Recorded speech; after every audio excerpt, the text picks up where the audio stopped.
All right, ladies and gentlemen, welcome back to another episode of the Vital Pursuit podcast. We are back in the garage tonight doing another episode, and we are joined with another very special guest tonight, my friend Luke Holloway. What's up, buddy? It's good to have you, man. Good to be here. Yeah, thanks for coming. Thanks for making the drive. You're working in the area, so it worked out. Yeah. Wasn't too bad for you, but it's good to have you. Yeah. No, I'm glad to be here. It's going to be fun. Yeah. So, we've been talking about doing this for a while. Finally got a date on the calendar. You know how that goes. Busy lives, busy schedules, kids, and all the stuff. It's fun, but we got it worked out. So, yeah. All right. Well, hey, we're going to start with like we start with everybody, we're going to do a little introduction here and have people get to know a little bit of what I know about you. So, Luke, you were born in Milwaukee, Wisconsin. You are a sports enthusiast who played semi-pro football for 6 years, college graduate with a bachelor's degree in business administration. You're a son of a pastor, aspiring worship drummer. You've dealt with hardship and adversity during a critical time in your life. Most important, you are a devoted follower of Christ. Sound about right? Sounds about right. Is that you? Yeah. Okay, that's me. perfect. Got it. Didn't get the wrong person.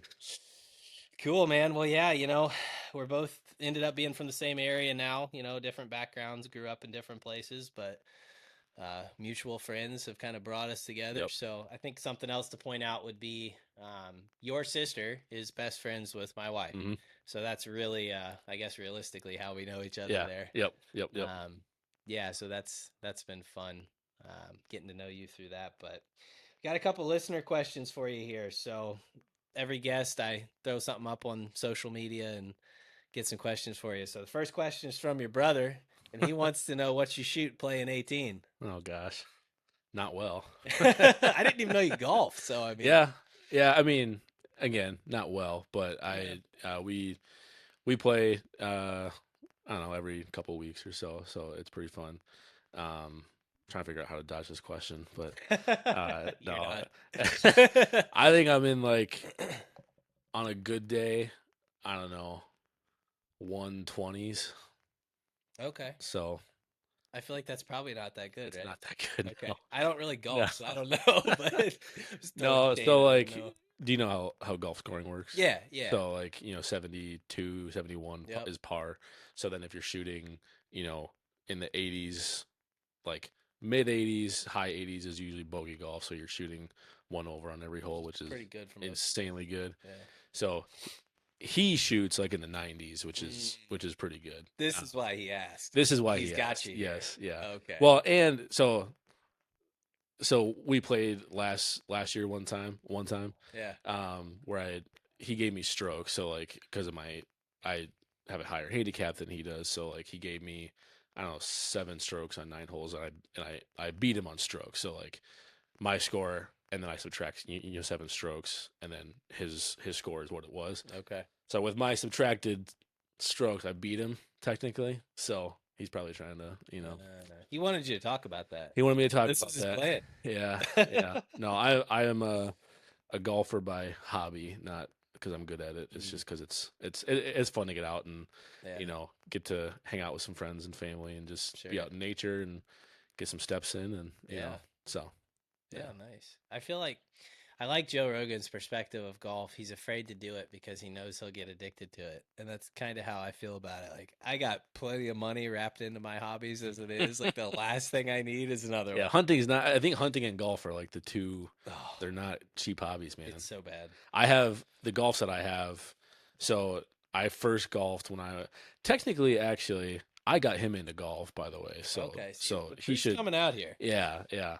But I golfed for the first time with a guy that I worked with. We were traveling in Tennessee, and so we went golfing one afternoon. And then that night, I went on Facebook Marketplace and I found a $45 golf set, and I bought that. And then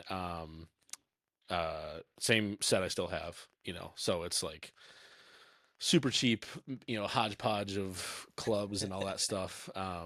But it's so I've gotten into it pretty cheap. But I mean, you're gonna spend $60 around easy if you're playing 18, to go ride at a cheap public course. There's a course up in Stevens Point. It's Century World, which that's they do PGA events there sometimes. So but that's $250 for 18. Yeah. Jeez, So golf is not cheap. It's that not is cheap. crazy. It's not I cheap. guess I didn't realize that you had to pay that much just to play. I mean, I knew it was expensive, like as far as clubs and stuff, but Yeah, holy just to cow! play every weekend is a lot. So, Wow, that's crazy. but it's still it's a great time. I enjoy it, even though I get like Right. two good shots around, and then Well, I'm like, oh, I can do this.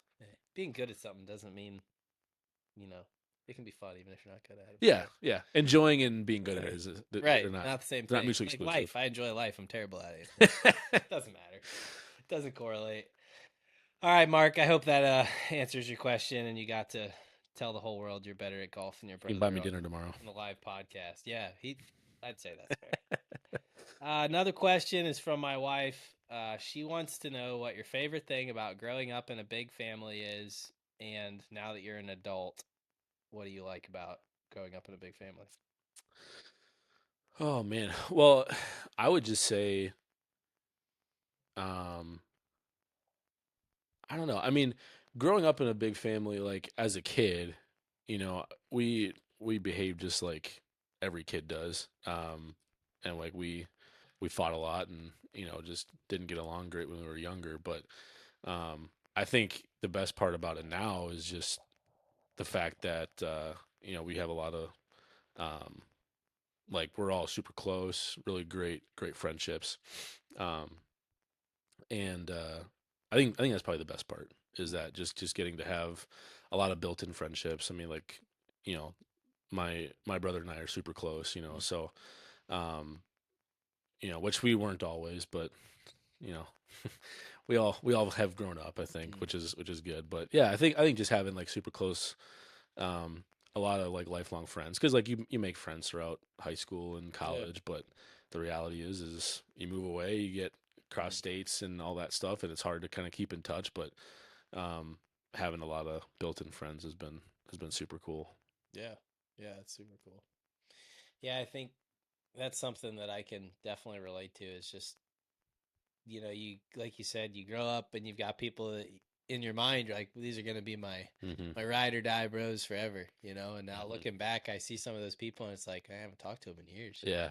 and it's hard not to like want to blame yourself or blame them, like somebody had to do something wrong, right? And I don't know, I think I've kind of came to the conclusion that sometimes there's like a healthy way to grow apart where nobody necessarily did anything wrong Hmm. and nobody hurt anyone.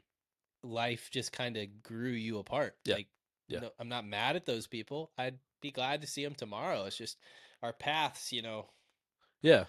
Well, I mean, even like my two closest friends right now, outside of my siblings, like I'll see them.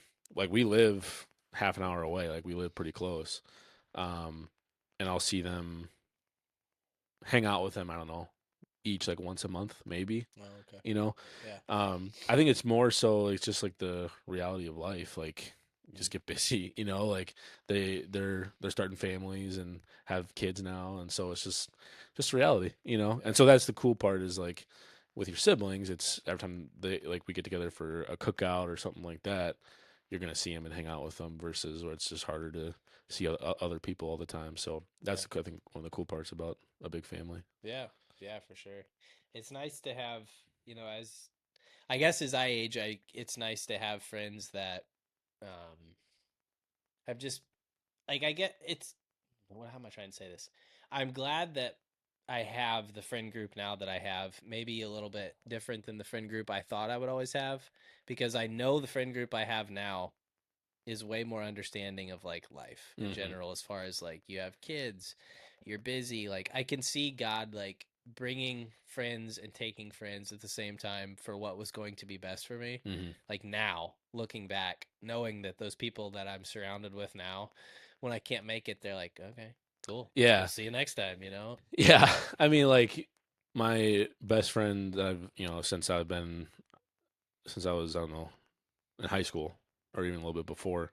Like we'll see, like sometimes all we'll get to see each other for a few weeks is like we grab lunch in the middle of a work day for like an hour on like lunch break, and we go grab some tacos and just catch up for a little bit, and then we move on. And so, but I appreciate that where it's just like yeah, like life's busy, but it's there's understanding there that it's like if this is all we can do, then awesome. We'll get to catch up and do what we can, but um, not feel that pressure. I think that's sometimes what can grow people apart is like there's just this Oh, for pressure sure. that's just not realistic at Yeah. the end of the day. So Yeah, I'd say that's true. I don't know if you ever have you heard of the Modern Wisdom podcast with Chris Williams? I've heard of it. Yeah, I've Yeah. seen some clips. Yeah, super good. That's one of them I listen to pretty Mm. consistently, and he's got a little bit on there. He talks about it's like on the subject of weekend plans. He talks about as far as friends go with weekend plans, if they care if you're coming, they probably don't care about you. I, yeah, I don't know if you've heard I that had. I little forget where I heard. I segment. heard that recently. Yeah, Yeah. and I think I mean he's got a lot of. Oh, I think I heard that with you and Tommy. Oh yeah, yeah, yeah. I said the same one, Yeah. dude. I cannot get over this guy. Some of the stuff he has is so good. And what's interesting, I think, is I end up saying that same quote in every podcast, which because we always get on the subject of time and time Hmm. management, which is never in my notes. It comes up just like it did here, Hmm. and I think that's funny because it just goes to show like how big of a part of our life that becomes as an adult, Yeah. and yeah, surround yourself with people who get it and surround yourself with people who are gonna, I don't know, root for you instead of asking you why you're not there, why Right. you're always busy. Like, well, because I have a wife and kids, Yeah. it's not like I'm sitting on the couch drinking, Yeah. And I mean, like in college, it's like your friends are probably, I don't know, they're pretty high in the priority list. Yeah. But then, like, Yeah. out of it, it's like now you're married, now you have a family, so like your friends go down, and that's just, and that should happen. Like, I would be concerned if it didn't, Right. like that's not how it's supposed to be. So, Yeah. yeah, I think you know, it's good. I've been reading do you know who John Mark Comer is? Yeah. I've heard the name. So, his book Ruthless Elimination of Hurry. Hmm. I've been reading that, and it's been good. Like, there's you know, maybe we'll get into this, but like growing up kind of more in that legalistic culture of Hmm. there's a tendency to like read something from a leader in the faith and be like, oh, this must be 100% true. So I'm learning to like parse through some of that. We're like, okay, I don't know if that like I have the Holy Spirit too, so I can kind of discern, is this what the God asked me to do? So there's some stuff in there that I'm like, but the overall principle is like he makes a point about um, just how busy everyone is and just how it's like sometimes a badge of honor to be like, oh, Hmm. life's busy but good. How often do we hear that where someone All the time. like how's everything going? Like busy, just good. It's good but busy, and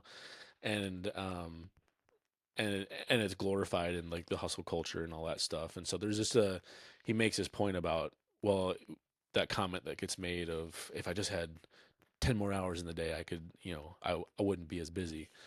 And he plays that thought experiment out where he goes, well, if I had 10 more hours in a day, then I could finally read that book I've been missing to read. I could go work out. I could go run all these errands. And he's like, before I've even blinked, I've completely stacked that extra 10 hours. Hmm. So the idea of it's not that we need more time. We just need to figure out how to slow down in the time that we have. And just make space for the Holy Spirit. And like, there's some things in there, like he talks about, Sabbath in there about taking a Sabbath, and um, his practice with his family is like from Friday night at dinner till Saturday night, and they Hmm. turn their phones off as a family. They lock them in a box. They like do all of these things of like taking a break, you know. And I was really struggling with that because I'm like, this must be what I have to do too. Oh yeah. And but like, what just like how do I apply that principle of yeah, just managing time well, slowing down, allowing space for the Lord, but then also being in my 20s and like still trying to establish Hmm. myself. So there's a lot of stuff to do there, Hmm. So it's just, I think that's, yeah, It's time tough. management's just always a balance. It's tough. Yeah, it's tough. I've wrestled with it. I mean, more than we even have time to talk about tonight. But you yeah, like you said, I mean, I'm late 20s, almost 30, but you're trying to do all these things that society's telling you have to. Like you said, hustle culture, go one more, Yeah. do one more, one more rep, one more mile. Don't give, keep going, keep going. And it's like, man, I'm really learning to slow down. Hmm. And, another Chris Williamson podcast thing he said is you're calendar is a better representation of your wealth than your bank account. Mm. And man, I feel that. Like Hmm. when a weekend comes up and we wake up on Saturday morning and I roll over and Kathy's like, "What are we doing today?" And I'm like, "I don't think we're doing anything." Like Mm. that feels like wealth. Hmm. Just let's see what Sadie wants to do. Like, let's go to a park, let's just relax. And that stuff that I used to feel like was a waste. And I hate to say that, but I used to feel like it was a waste of time, Hmm. like to go to the park with my kids because I need to be doing this and starting all this stuff has only made that harder in my head. There's always something that needs edited. There's always something that needs created or podcast that needs edited or ideas or whatever. And man, if you can learn to, and I'm still learning, but if you can learn to just, I talk about this with almost everybody, but you've probably noticed a lot of times you text me, and yours is too. It says that I'm not receiving texts. And at 5 o'clock every day, I put my phone on sleep mode, Hmm. and I don't get messages. And that has just helped, Hmm. just clear up some space. Hmm. And I don't know, it's interesting. Yeah, I think like the reality when I was in corporate America, this was kind of what I came to the conclusion of was like you said, there's always going to be something to do. There's always more that I could do, and then on the flip side of that is there's always more that I could do. Mm, So like I could work, and I did. I mean, I worked. There was nights where I worked till 1 a.m. and then was back in the office at 6 because we're mm, trying to get projects wrapped up or whatever. And but then there was still more work to do. mm-hmm. So it's just like, when does it end? It doesn't. So it's like I could spend all this time hustling and grinding, but then at the end of all of that, I'm even more tired and there's more to do. Mm, So yeah, it's just you gotta choose it. You gotta yeah, choose what's good and right and yeah, make time for what's important. yeah. Choose what's important, not what's urgent. Mm, yeah, That's what I've always heard. yeah, it's good. Yeah. Yeah, I've never, yeah, you're right about there always being more work. And that's something I can really relate to. And a lot of the problems I think I run into with my current job is just not it. There's things I'm passionate about, and we're doing one of them right now, but my job is my job. It provides for my family well, but I'm not really super passionate about it. Mm-hmm. So I get run down a lot about like I will crush a job and get it done way ahead of schedule, and it doesn't matter because I'm still late to the next job that I didn't even know I had, and it's like, Yeah. it Yeah. never stops coming, Yeah. and there's always something, there's always another house that needs built, there's always another this, and it's just when you're if you're passionate about it, I guess that becomes fun because it's like a game of how many more, but when it's just something you're doing to provide for your family, it's you literally have to rely only on that. Like I'm coming to work today so my kids have what they need, so my wife has what she needs, and I'm gonna be honest, it's easy to get lost in the sauce on that one. Like Hmm. it's hard to wake up every day and only want to go to work to do something for others. Yeah. And I think there's a lot of guys who'd sit in this chair and be too proud to say that it doesn't suck, but it sucks some days. It sucks Yeah. doing something that you're like, I love my boss. I work for an amazing company. Like Right. all that's awesome. Right. But it's just the physical what I do for 8 hours, I'm not passionate about. Yeah. I don't come home and be like, babe, if you would have saw the way I ran this pipe today. Whew, like it doesn't matter. Yeah. Like I come Yeah. home and I talk about this. I talk about the podcast or YouTube or something, but I don't know. It's it is a delicate balance of doing something. My buddy Brendan is so much better at this than me. He is just like accepted so well that he is doing this for his family and he Hmm. just doesn't seem to struggle with it as much. But I'm just like, man, why can't I like make money and do what I love? I don't Hmm. know. It's tough, but yeah, Yeah. It's a time balance. time is a balance. Yeah. Okay, let's talk about your childhood a little bit. We got off on a rabbit trail. That's great. That's what we do here. Lots of rabbit trails. So you grew up in Milwaukee. Well, Well, kind kind of. of. All right. So I was Flip born it in up. Milwaukee, and Okay. then when I was 3, we moved to Colorado. Oh, Yeah. So really? my dad planted a church in Colorado for Oh, that's super cool. 7 years. How did I not know that? Yeah. I don't know. That's awesome. Yeah. Colorado is so much better. Back then it was. Yeah. Yeah. I mean, I guess it depends on where. Yeah. Where Yeah. I want to go in Colorado is always Yeah. better. Yeah. There's no people around, but Yeah, right? That's um, cool. Yeah, no, so we did that till I was about I think dates back then are always fuzzy, but I think like 7 or 8, and then we moved back here, back to Greendale, Okay. for 2 years, and then we moved up to Marshfield. So Okay. Cool. Yeah. So I guess you. Oh, I mean, a lot of your childhood was kind of out there. a good amount. I mean, like I still tell people I grew up in Marshfield just because Yeah. we moved up there when I was 10, and so Yeah. that's where all my friends are. That's where the majority of my formative years. Yeah.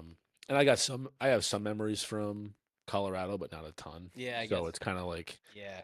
I got saved in Colorado. I remember that very vividly. The other one I remember is like witnessing to our neighbor on our this like neighbor kid that I played with on um the air conditioning unit. Like I had, because we'd always would stand there because it would blow Yeah. air at you to cool you off. Yeah.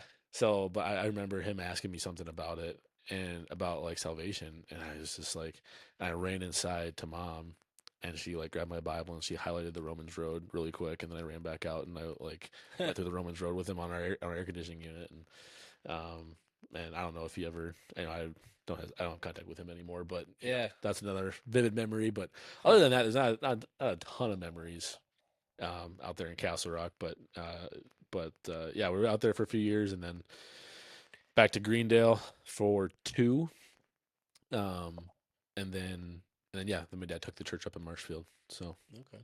Cool. yeah, Cool. So, I feel like the most important question that everybody has for the pastor kid is what's it like? What's it like being the pastor's kid? I mean, we always made fun of him. well, there you go. So There's your answer. as a very not pastor's kid, Yeah. we always made fun of the pastor's kids, but yeah. Well, I mean, I I was thinking about this question, and it's kind of hard to answer just because like it's all I've ever been. Yeah. I've never not been a pastor's kid, so it's hard for me to be like, well, I've been 2 things and I prefer Yeah, this one. right. Um, so obviously it's got its ups and its downs, and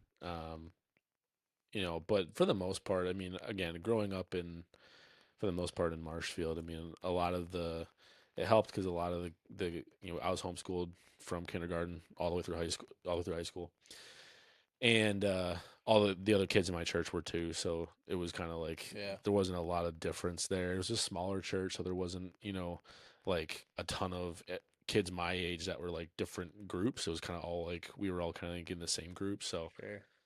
I didn't feel like I faced any kind of that. Yeah. But it was always just like there's eyes on you. There's Mhm. always like you're expected, which maybe isn't a bad thing, but you are expected to have a higher standard and be, I would, we'll talk about this, but just with my sexual addiction, I had all kind of through high school, college, but I would hear, from different parents in the youth group or whatever of just like you should be like Luke. You should be more like Luke. You should, Mhm. and meanwhile, I'm like Hmm. dying inside and like, no, you shouldn't. Yeah. So there's some of that, I think, pressure, um, but yeah, I mean, it's hard to say like if it felt weird just because it was all I knew. So it felt normal to me. Yeah. So, and I got some pretty great parents, so Yeah. Yeah, they're makes it great. work.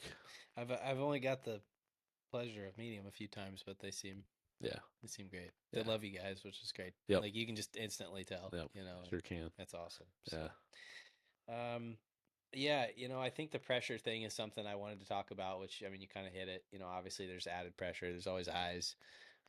But I guess something I would wonder, just thinking about my own life and the wild spiritual journey my life has been. But do you think it helped you in as far as your relationship with God, or do you think it made it harder? Like, I guess being inundated with God all the time. Like, I guess what I mean by that is like I can say for me, I think it actually made it a little harder for me. Like my parents are amazing, great people, and Hmm. I mean God was it was on the menu every day. Like it's Yep. it Yep. was just the thing. And I think it did at first make it harder for me because it's almost like what you were saying where I don't know anything else. Hmm.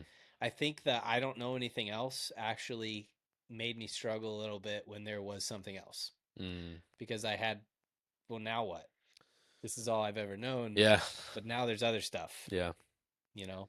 I think that like I was extremely inwardly lukewarm for, I mean, I don't know, like the majority of my middle school through college, if not all of it. Um, and I think one of the downfalls of growing up in it, hearing the gospel from, I can remember, I mean, I got saved when I was 3, and so, which is a blessing, and but I think one of the downfalls is it becomes normal, and like the grace of God and the incredible, just like the fact that he knew me, before I was ever made.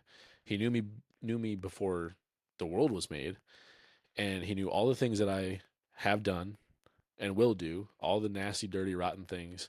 He still came and died for me, and still offers me salvation. And still, after I have accepted that salvation and continue to fall and sin and mess up, he continues to forgive and call me back and chase after me and give me grace. Like the reality of that, as like you grow up and you're in church, 3 times on Sunday, on Wednesday night, you're at everything. It's you become numb to it, and um, just as a young kid, I mean, I think you're not mature, not wasn't mature enough to like appreciate that, um, and so it does put you in a position of like, yeah, I know, what else? Like I know God died for me. What else? Um, and so I think it does. Yeah, it's just the nature of, if there's a ton of stuff out there. I think it's the same kind of contrast of like, if someone grows up in an alcoholic home, there's that desire for like, this is all I know. I want to do something else. So, um, yeah, it's not a bad thing. I think I'd much rather be Mm-hmm. inundated with the gospel than Right. anything else. Um, but it did create, I think, just a lukewarmness. And then I grew up in it, so I knew all the things to say. So it was really easy for me to hide, and to hide what was really going on. Um, and just, I could say the right things, act all the right ways, um, and people just wouldn't know. You know, I was a really good performer. So I think your experience is kind of what I had too. Just, yeah, it was just easy to blend in, Yeah. be who everyone thought I was, Right. um, and that eventually came to an end. Um, but yeah, it was that kind of pressure, I think, was what made it tougher and just longer to come out of that haze and that fog of it being just salvation, who God is, how He loves me, just being kind of mundane. It's like, yeah, Mm. I know, Yeah. you know, Yeah. Yeah. It's like you said, when it's all you ever have, it was almost, you hate to say boring, but like hmm I remember listening, like, I don't, my parents always listened to like Focus on the Family and all that yeah, stuff. And Adventures in Odyssey, Adventures in yeah, Odyssey, gotta love it. But I remember, you'd hear all these stories, and even today, you hear the story of somebody's amazing transformation. They were a freaking pimp or a crackhead or something hmm crazy. They had this wild life, and then all of a sudden, God got a hold of them. And it's like sometimes I remember growing up, I'd be like, man, that must be cool. Like I wish I yeah. knew what that felt like. Because when you find God so young, it's like you don't have that, you're trusting that, like, I still sin, I still need your grace, and I accept your gift, but you don't have that backlog at the ages that we came to Christ as much as, it's just different, I guess. Well, I think there's almost, the enemy can use that for guilt and shame, I Mm, think, because it's like, I don't have the license to struggle with that yeah, because I know better. And right, so, but right. so then it convinces you. So then you hide it even more because it's like, I'm not allowed to struggle I've with it. had it so easy, like I Yeah, can, yeah. I yeah, don't have an excuse to struggle with porn right, um because my parents were great. I didn't have a hard upbringing. I wasn't a crackhead. Like right, all that stuff. Like, um, so yeah, it's but. the reality is we're human, Hmm. and we all have a sin nature, and um, but I totally agree. Like it's hard sometimes to be like, I wish I was addicted to crack. Yeah, right. I know. It's like, geez, I wish I was a crackhead. It seems like this whole spiritual thing would be more exciting. Yeah, Yeah, I guess that's a crazy take, but it is. you'll get the crazy takes with me. Yeah, So that's what yeah. you get. But yeah, yeah, it's cool. I think something that like I said, we're still kind of, I guess, in the earlier stages of just a friendship. We haven't got a chance to have a ton of long Mhm. conversations, which is one reason the podcasts are so fun. But I think we both have a love for athletics and Mhm. staying moving and trying to Yeah, be as in the best shape as possible. There's something interesting in your little bio there is you played 6 years of semi-pro football. I did. Now, I'm gonna be honest with you. I don't know what semi-pro It's not football as means. impressive as it sounds. It sounds super freaking impressive. Like you should be pulling up in a Lamborghini or Yeah, something. I well, don't know. no. So it's probably more accurately described as rec league football. Okay, So, see, that sounds different. Go yeah, stay with semi-pro. yeah. Stay with Is semi-pro. so. I mean, it's not really rec league because it's like you do travel around a little bit, and there's like a whole like the league I played in. There's like a league office, and like they have like league meetings, and there's playoffs and the championship, and all that kind of stuff. That's all like your schedules by the league, and so like we traveled, mostly over the state, a little bit into Minnesota and stuff. But yeah, but it's like 11 on 11, NFL rules football, full tackle, everything like that. So I played, um, I played 1 year of college football at Maranatha Okay. Baptist University, and so I was a part of the last freshman class Okay. of football at Maranatha. I played my freshman year, and then they cut the program. Really? I So guess I didn't know that. yeah. So that was a bummer, but opened the door for me to be able to play semi-pro football, and I played for a team for 3 years up in like the Eau Claire area. We won a championship in 2018 with them, which was super fun. Oh, cool. And then I tore my ACL. That was not as fun. No.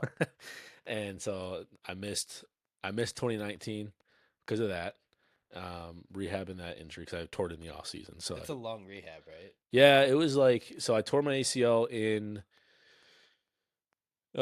September, October, I think, Okay. um, at school. I was just playing touch football with some guys and planted my foot like I had a million times, and my knee just Ugh. and so that sucked.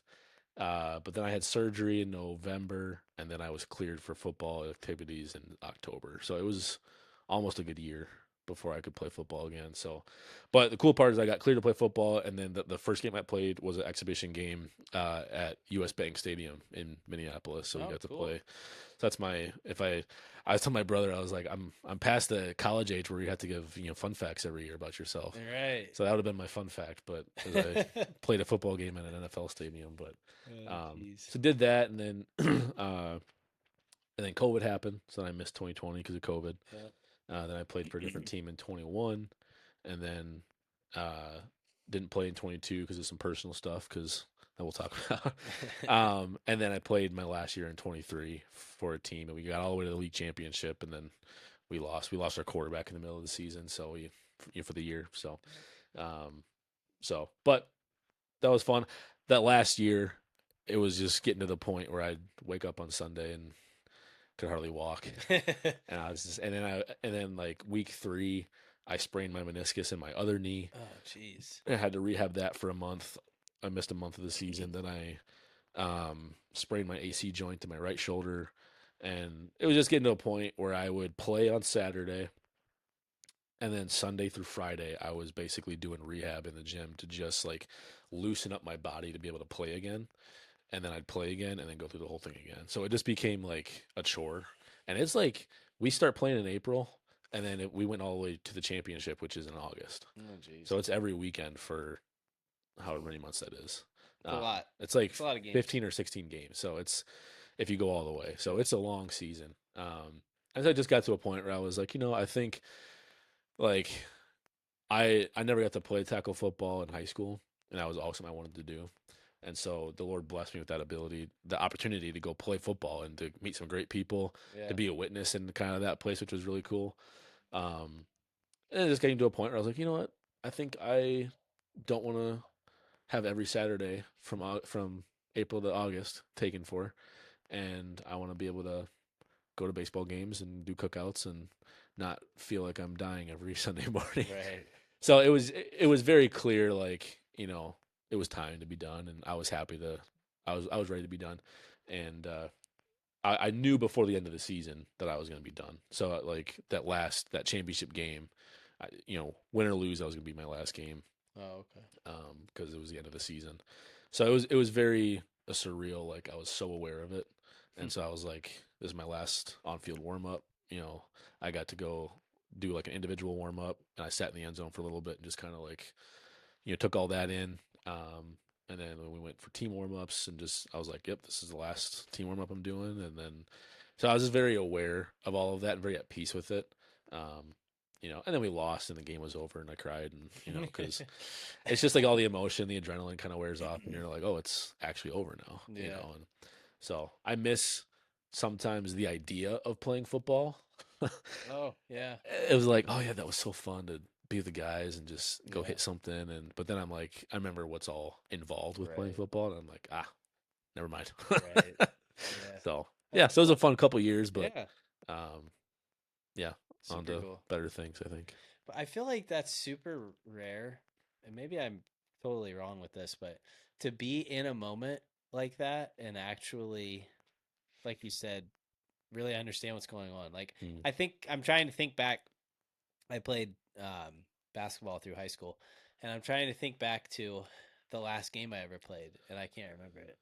And Huh. it's kind of driving me crazy. Like, that must be really cool to be able to sit in that moment and Yeah. really feel that, because I can't even begin to remember what the last game Well, I was. think it's different life stages too. Because in high Yeah, I school, I'm guess. sure it's like in the back of your head, I'm going to play this again. I'm gonna play in Right. college. I'll Well, be a yeah, I was starter. gonna play college. Yeah. So you're not thinking of it as your last game. For this one, I Right. knew like this was it for me. So I was um, very aware of it. But it was cool. Like it made it a lot easier to like walk away. Um, and then like throughout the whole game, I was just like, anytime I had like a thought of like, oh, I shouldn't stick my neck in there because might get hurt. I'm like, who cares? It's my last game. Let's go hit somebody. Yeah. Don't walk off. Being like, oh, I wish I would have got to hit that guy. I wish I would have, ran Yeah. harder. I wish I would have, whatever. But um, so it did put me in a good Yeah. spot. It sucked that we lost, but um, you know, it was an incredible experience, and I always had this dream growing up. I wanted to play under the lights. Mm. I wanted to play like at night and like prime time. And in like high school, I wanted to play like Friday Night Lights. Yeah. I never did because I was homeschooled, and so it's just cool how the Lord gave me at a different time than I expected. I thought it should have been in high school, but He gave me that opportunity multiple times to go play under the lights. I played a game in Madison that last year in front of like 3,000 people, I think, something Oh, like wow. that.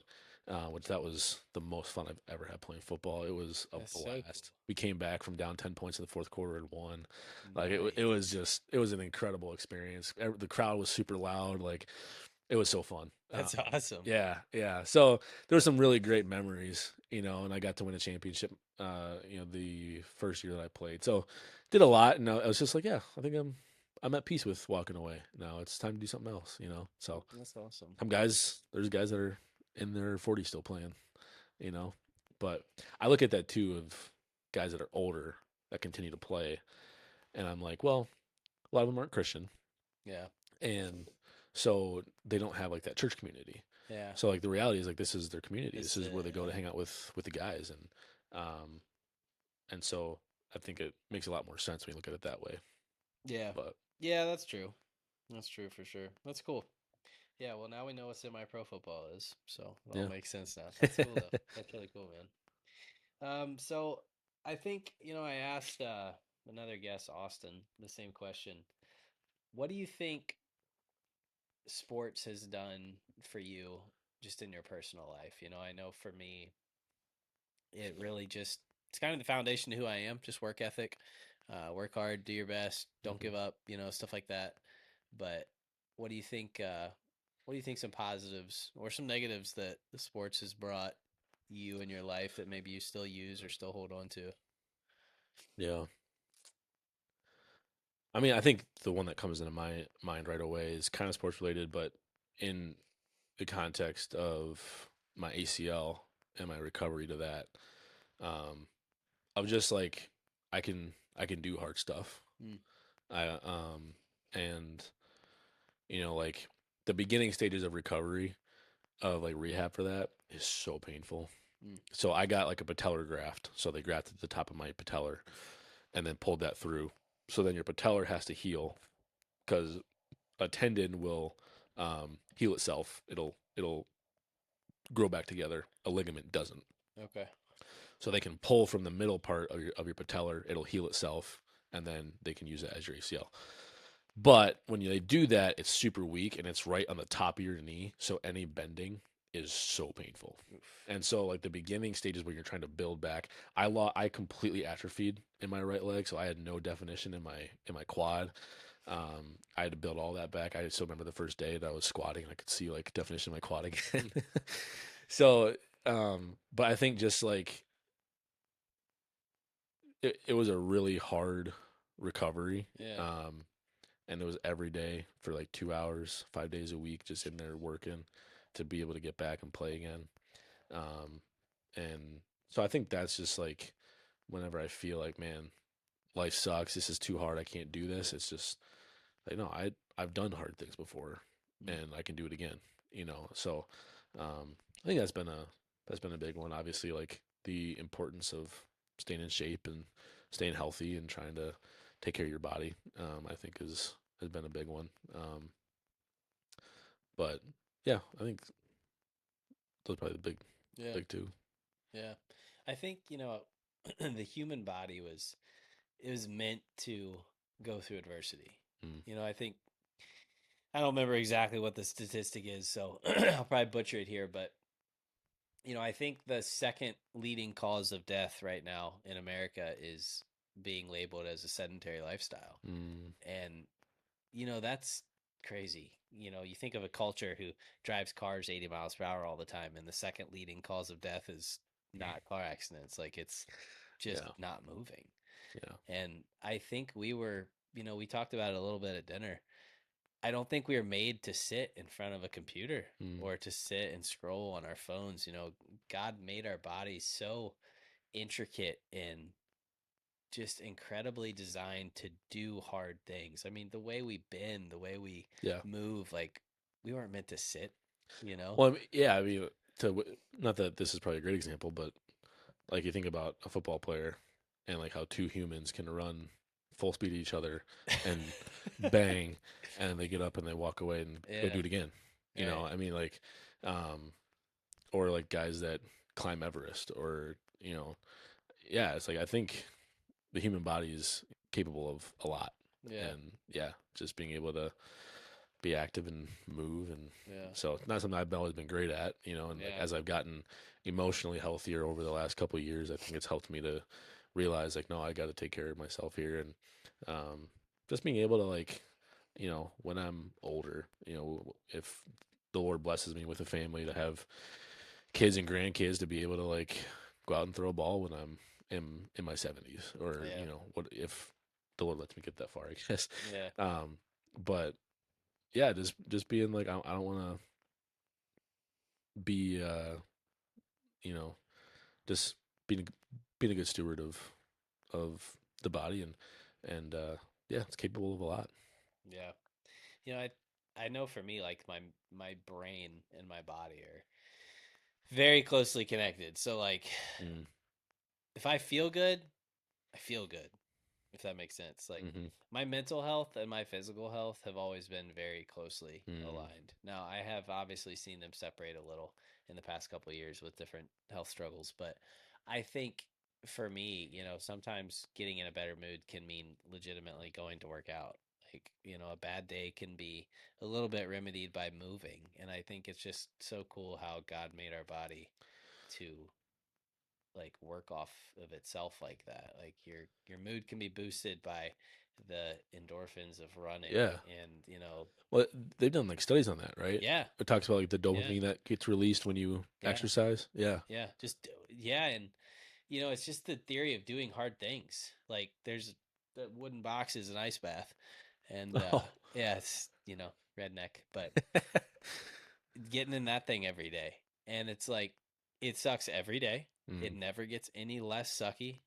5 minutes in 45, 50-degree water sucks every single day. But if you do that, it's the dumbest shit, dude. If you do that thing in the morning, everything else seems small. Huh. Like going to work now all of a sudden just seems like super chill because that sucked so bad. It's like Can't possibly be it worse. can't possibly be worse. It's like this idea behind doing hard things. Like there's I can't remember the exact part of our brain it is, but Gary Brecka talks about it a lot. There is a certain and Andrew Huberman, but there's a certain part of our brain that only grows when we are doing things we suck at, in layman's terms. But Hmm. and it's actually a pretty big part of our brain, I think. But it only grows when you're doing things you're not good at, which is Interesting. just crazy because think about society. Our whole society is like legitimately, it teaches you to find something you're good at and figure out how to get paid for that and then coast the rest of your life. Yeah. Like find Yeah. something that's not too hard, but the kid like everybody's you go to a high school reunion and there's the guy who's working at a factory making $40 an hour and he sits at a desk and pushes a button and it's like you got a good gig, like you got it made. Yeah. And it's Yeah. like you're going to die at 60 of cardiovascular disease because you never move. And Uh-huh. our society just has literally taught us to find the easiest path, Hmm. monetize it, and ride it out until we're dead. Hmm. And these studies are showing that God didn't make our brain that way. Hmm. He legitimately designed and authored our brain to get bigger as we struggle. Hmm. So that's why I started running. I hate running. It is the Same. dumbest thing ever. I'm running a 5K on Saturday. Good for you. Yeah, Nice. for charity. So. That's a good reason. That's a good reason. Yeah. But like running sucks. It is the stupidest concept. Why would I run from here to there for no reason other than to time myself? It's so dumb. I used to say I will never run unless I'm being chased, and mark my words, and then here I am running. But I legitimately started it on the theory of I do a lot of things that I'm good at. I need to do something I'm bad at. Mm. So let's start running. So I did. And I guess I was probably always still bad at it a little bit. I mean, I never got super great, but I ended up running a marathon, some 10Ks, 5Ks, and it's like it really did teach me you can do things you're not good at. And you can do something you hate, and you can do it consistently. And that is where you become kind of dangerous as a person. Mm. When you're able to wake up, especially I was waking up at 4 o'clock in the morning to run before work in the middle of winter. Stupid. Stupid. Outside? Outside in Wisconsin in the winter because that's what David Goggins does. Stupid. Well, that guy I don't think has got all his screws on tight. He's not human. I don't know what's going on there, but I don't recommend that. But you know, like you said, now I now I can say I've done hard stuff. Yeah. Yeah. I've done some stuff that really sucked and I did it. So like the next thing's not going to be that hard. And I think that is that portion of the brain growing. Mm. And I don't know this. This is bro science here, but if I had to guess what that Probably, bro. portion, if I guessed what that portion of the brain would be, I would say it would be me saying, I can do that now Mm. because this was hard. Like the bro science has got to be like, whatever happens at work today can't be that bad because I literally froze my nuts off of that thing this morning for 5 minutes and like, it can't be that bad, right? Interesting. I mean, like you had it in the intro, but I've been this year. I bought a electric drum set, and I've been teaching myself how to play drums. Nice. And that's like, I have some music background, but it's hard. Yeah. And sometimes I'm like, I have to slow way down Mm. and do the same two measures over and over again, And you that's know, hard to do. To and slow that's down. hard again. Yeah. But it's just been like, but I think it's ego too of like, doing things I'm bad at. I don't want to be. I want to be like immediately good at something, Mm, and not okay. take the time to like actually work on a craft and be Yeah. better. And I haven't thought about it from that aspect of like that it grows your brain or like. But yeah, it's got to be like just fortifying self belief and um yeah, just making you like mentally more resilient. I think Yeah. you know. Yeah. Yeah. It's crazy. And I guess I've kind of like, I mean, you know that doing hard stuff is good for you, but then when you hear like a doctor of, the Hmm. brain, a neuroscientist, like when you hear them actually say, no, it's in there. Like it's the Hmm. way it was designed. And then to hear someone like that who started out at a completely secular background, then through his side, do you know who Andrew Huberman is? Yeah, yeah. Such a cool guy. Um, to see his like road to finding God through literally just Uh, studying the brain and being is he a like, Christian? it's tough. I think he is, and Okay. from what he says, I believe he is. Huh. He's never just come out He's and not overt about it. you're right. He's Yeah. never just straight up said that this is the time I accepted Christ or whatnot. Right. Right. But he is. He talks about he prays every day now, and he has seen that there is no way there's not a creator by the time he's put into our brain. Like Yeah. looking at our brain the way he has, legitimately under a microscope for 40 Mhm. years, he's like, there's no way. Yeah. There is no possible way that this was not designed This was for spontaneous for combustion. my body. And then how every brain is a little different per Uh-huh. person. Like how little things are different here and little things are different there. Like just Huh. yeah, I don't know. It's cool to see, I'm a big podcast guy and it's crazy. Like I don't necessarily think that America is turning to God by any means, but it is interesting to see the people who I never thought would utter the name of God in a good way going to church. Joe Rogan. I've seen that Like recently. or Yeah. somebody comes up to him and in a podcast he was talking about I forget what it was now, if it was the Big Bang or something, but he was like someone was talking about it, some idea of how the world came up. He's like, I'm gonna be honest, I'm going with Jesus Yeah, on I've seen this one. that clip. Yeah. Like, and I just when Well, he said he's that, almost just like mocking the believability of the Big Bang Theory. He's right, like, really? he's like, I'm going with Jesus on Yeah. this one. Yeah. And I don't know, as a Rogan fan, like I am, and to go back and hear Rogan when he started, I like know. just I mean mocking Yep. everything about Christianity. And You must have seen now the same clip montage that I I saw probably it because sounds it was like a bunch of clips from his early yep, days, and then it showed him now. same one. Yep. Our Instagram algorithms are pretty lined up, it sounds like. But yeah, I don't Yeah. know, man. It's cool. You have like I wouldn't be I'm not at all like I would not hesitate to say that I look up to Joe Rogan. And I've had a lot of people give me a little bit of a when I say I look up to Joe Rogan and or I admire him, and I do because I learned to talk to people I disagree with Hmm. from Joe Rogan. Hmm. He does that really well. Better than anybody I've ever met Yeah. or seen or heard. I have learned how to have a better conversation with my wife even from Joe Rogan. Like and it's crazy, but he's so good at it. Yeah. Like I don't know, how can you not learn from that? Like listening Uh, to hours and hours of him talking to people that he thinks are crazy or talking to people that he does agree with and how he just facilitates a conversation. Like mm, he's a legend as far as that. yeah. So I mean I look up to the man like crazy when it comes to that. And then so to see somebody you look up to who you never expect to have a common thing with as far as Christianity, and then to see that there's a chance, and there's Yeah. always a chance. Yeah. Obviously, God's working; He's never dead. But just thought that door was closed there, and Yeah. man, it's cool. I was getting chills the other day thinking about like, man, what if one day he comes on Can you and imagine? is like gives like a profession of faith? Like how cool would that be? I I don't know if he's that far, honestly. Like the I way that don't think he's so. like, because did you listen to the episode with Wes Huff? Yes, That one, and then did you see that he went on the Flagrant podcast with Andrew Schultz? I did not. So he went on that one. Do you know who Andrew Schultz is? Yeah, yeah, So, and then I forget the Indian guy's name, but he's got yeah. that guy Yep. and then two other guys. 3 hours he was on there.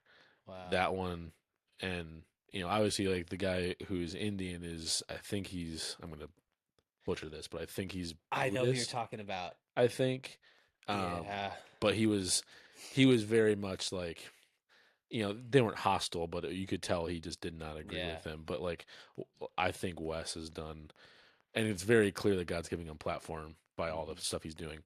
Um, but the way that he handles it, the way that he like can kind of rebuke somebody, but like in such a gentle and but like he's not backing down either. It's so crazy how he's able to, like, he's just done a phenomenal job, and I think he had a huge impact on Joe, Yeah. because Joe even said the reason he got on there was because of that debate he had with Billy Carson. Oh, okay. Did you ever watch that? I'm sure I have. I don't recall. I've listened to almost every episode for the last 5 years, Well, but no, it was Wes and Billy Carson had a oh debate. no, then no, I Okay, did not. I'll I did I'll not. show you that. It's a Yeah, long send me one, it. but it's worth a watch. I love long But ones. basically, Billy Carson is like a self-proclaimed atheist, I think, or Okay. something. He doesn't believe in God. He's out to prove that the Bible's not true and all this stuff. And then they had a debate on a podcast, and very diplomatically and like well mannered. It wasn't rude, but Wes basically just proved him completely wrong. And Billy claims to be a expert in all this stuff, and so that's what attracted Joe to Wes. Is he's like, if you say he has a in his, that's why he said in that podcast, he's like, if you wake me up at 2 a.m. in the morning and you say, talk to me about MMA, he goes, I'll take 5 seconds to wake up, and then I can tell you Yeah, anything you I want to know, remember because that. I'm an expert, I Yeah. know it. So that's what drew. I think it gave Wes a ton of credibility with Joe, because he's like, this guy actually knows what he's talking about. He studied this stuff and he believes it. So there must be some truth there. And I think it's Wes who said that Joe texted him that he's been going to church. Yeah, it was. So yeah, Yep. it's pretty cool. Yeah, and it's I mean, I don't know what church it is, but it sounded like it was just like a non-denom Hmm. Christian church. So Yep. I don't know, man. All I can say is if Joe gets on that team, that's Watch out. gonna be it. Watch out. Yeah. Like, I mean, you know, I don't care where you're at politically. He legitimately shaped an election Hmm. with a podcast. Like, I don't watch the news just to catch you up on my life. I don't either. I listen to I don't podcasts. watch the news Like, either. I get my information from podcasts Yeah. because it's people not bullshitting, sitting down and being honest with each other. Hmm. And if you are not, you are called out immediately. Like, if Or you're it's not just being obvious. honest, yeah, Joe will like instantly you look like an idiot because Joe's like, well, that's not true. Yeah. Is Why are you saying that? that true, Jamie? What does Yeah, it say about Jamie, that? give it a goog, give it a goog, give it a goog. And Yeah. he just straight up's like, why are you doing that? Why are you saying that? And Yeah. we have lost that. Hmm. This CNN, Fox, Instagram, Facebook crap. We have lost the ability to look someone in the eye and be like, why are you lying to me? Like, Hmm. why are you doing that? Just be honest. I'm gonna listen to you. Just be honest, Hmm. you know? But Joe is like resurrected that idea and millions of people are learning how to have conversations again. Yeah. And it's just, I don't love him or hate him. He's doing good for the world, I Hmm. think. I mean, Yeah. it's I crazy. agree. I mean, he's inspired me to do a podcast, you know? Hmm. It's crazy. But Yeah. yeah, it's crazy. Crazy. So, played some football and, unfortunately, we had to get to the part of the podcast that's probably a little less fun to talk about. But here we are. So, you were married in I was. 2020, and then some stuff Yeah. didn't go so well. And I feel like to get to the thing that you're really passionate about and want to talk to, we kind of have to Yeah. walk through this first. I'm gonna grab a drink, but you Sounds can good. start digging in. So I gotta be honest. You want me to just keep going? Yeah, yeah. Okay. Keep going. Grab a drink. So I gotta be honest. This is not my least favorite thing to talk about. Just because of like how God has redeemed it. Okay. And so just because of how, like, it's actually one of my, not that I'm happy that I got divorced, not that I'm happy that I went through all of that, but I am happy for the work that God's done in my life. And I don't know that it would have been possible save going through what I went through. That makes And sense. um so yeah, just a real quick, and I'm not going to get into too much detail on the divorce and the marriage, but and we'll just to set up what we're going to talk about after this. I have over the last decade plus, I'd probably say 10 to 12 years, struggled with pornography, Mm. and to the point of a addiction from like probably, oh, 15, 16 until about a year and a half ago. And so um, that is a huge underlying part of the reason that my marriage failed was Mm. just uh, my addiction and what it did to me mentally, and just my inability to truly love my ex-wife. Um, and so we got married. I graduated college in 2020. We got married at the end of 2020 in September. And you met at Kaylee's wedding, correct? Well, Kind of. technically we met on Tinder, but Nice. yeah, Okay. but that was you know, that was the cover story. Yeah, right. That sounds better. Because we didn't meet at Kaylee's wedding, but we did meet after that on Tinder. But Okay. so after so yeah, but met there, and we were married for about a year and a half, and I wouldn't probably ever say it was a super healthy relationship, Mm. even from the beginning. This is going to be a big shocker to people, but when you have two people that are not emotionally healthy, it's really hard to have an Mm. emotionally healthy relationship. Mm. Who knew? Yeah. But Newsflash. yeah, so um, went through that, got married in 2020, and just trying to kind of figure out how to live life, how to be married. I Which can. is tough, by the way. It Just the is, insert, like living in the same house with somebody else, yeah. tough. Well, it's tough. I mean, I think under normal circumstances, it's really tough when um, you have an addiction Mm. that she doesn't know about. Mm. And so it just created, I didn't know what to do about it. I didn't think there was anything to do about it. I thought it was kind of just a fact of life, and I was going to be stuck with. Mm. Manage it best I could. I'll keep it hidden. And the reality is that it never came out in our marriage. She never knew Really? about it. Wow. But as I look back, that was a big part in our marriage our relationship being very dysfunctional, because I had no idea how to truly selflessly love somebody, because I was too concerned about keeping the lid on. Like to this day, she does not know. Well, it's all over social media, so she might know, Okay, but I but don't have any like contact with her. I through never the told her. divorce, you never told her Mm-mm, that she never had a clue. mm-mm. If she did, she didn't say anything to me. Just keeping that secret will destroy a person. Yeah, especially from your supposed best friend Holy crap. and somebody that you were supposed to be able to be completely vulnerable and honest with. And there was other factors as to you know just the overall unhealthiness of the situation of why I didn't feel safe in that. Not an excuse, just a reality. Yeah. And so uh, towards the end, so we were married for about a year and a half, and then she confessed that she had stepped out, and so that kind of was the beginning of the end at that point. Mm. And so I always hesitate to kind of mention that part because I don't want to like come across as though I'm dragging her through it, and I'm not. It's just the reality of what happened. Mm. But as I've gone back and really evaluated and done the autopsy, if you will, as I've gone through recovery, for myself to get out of my addiction.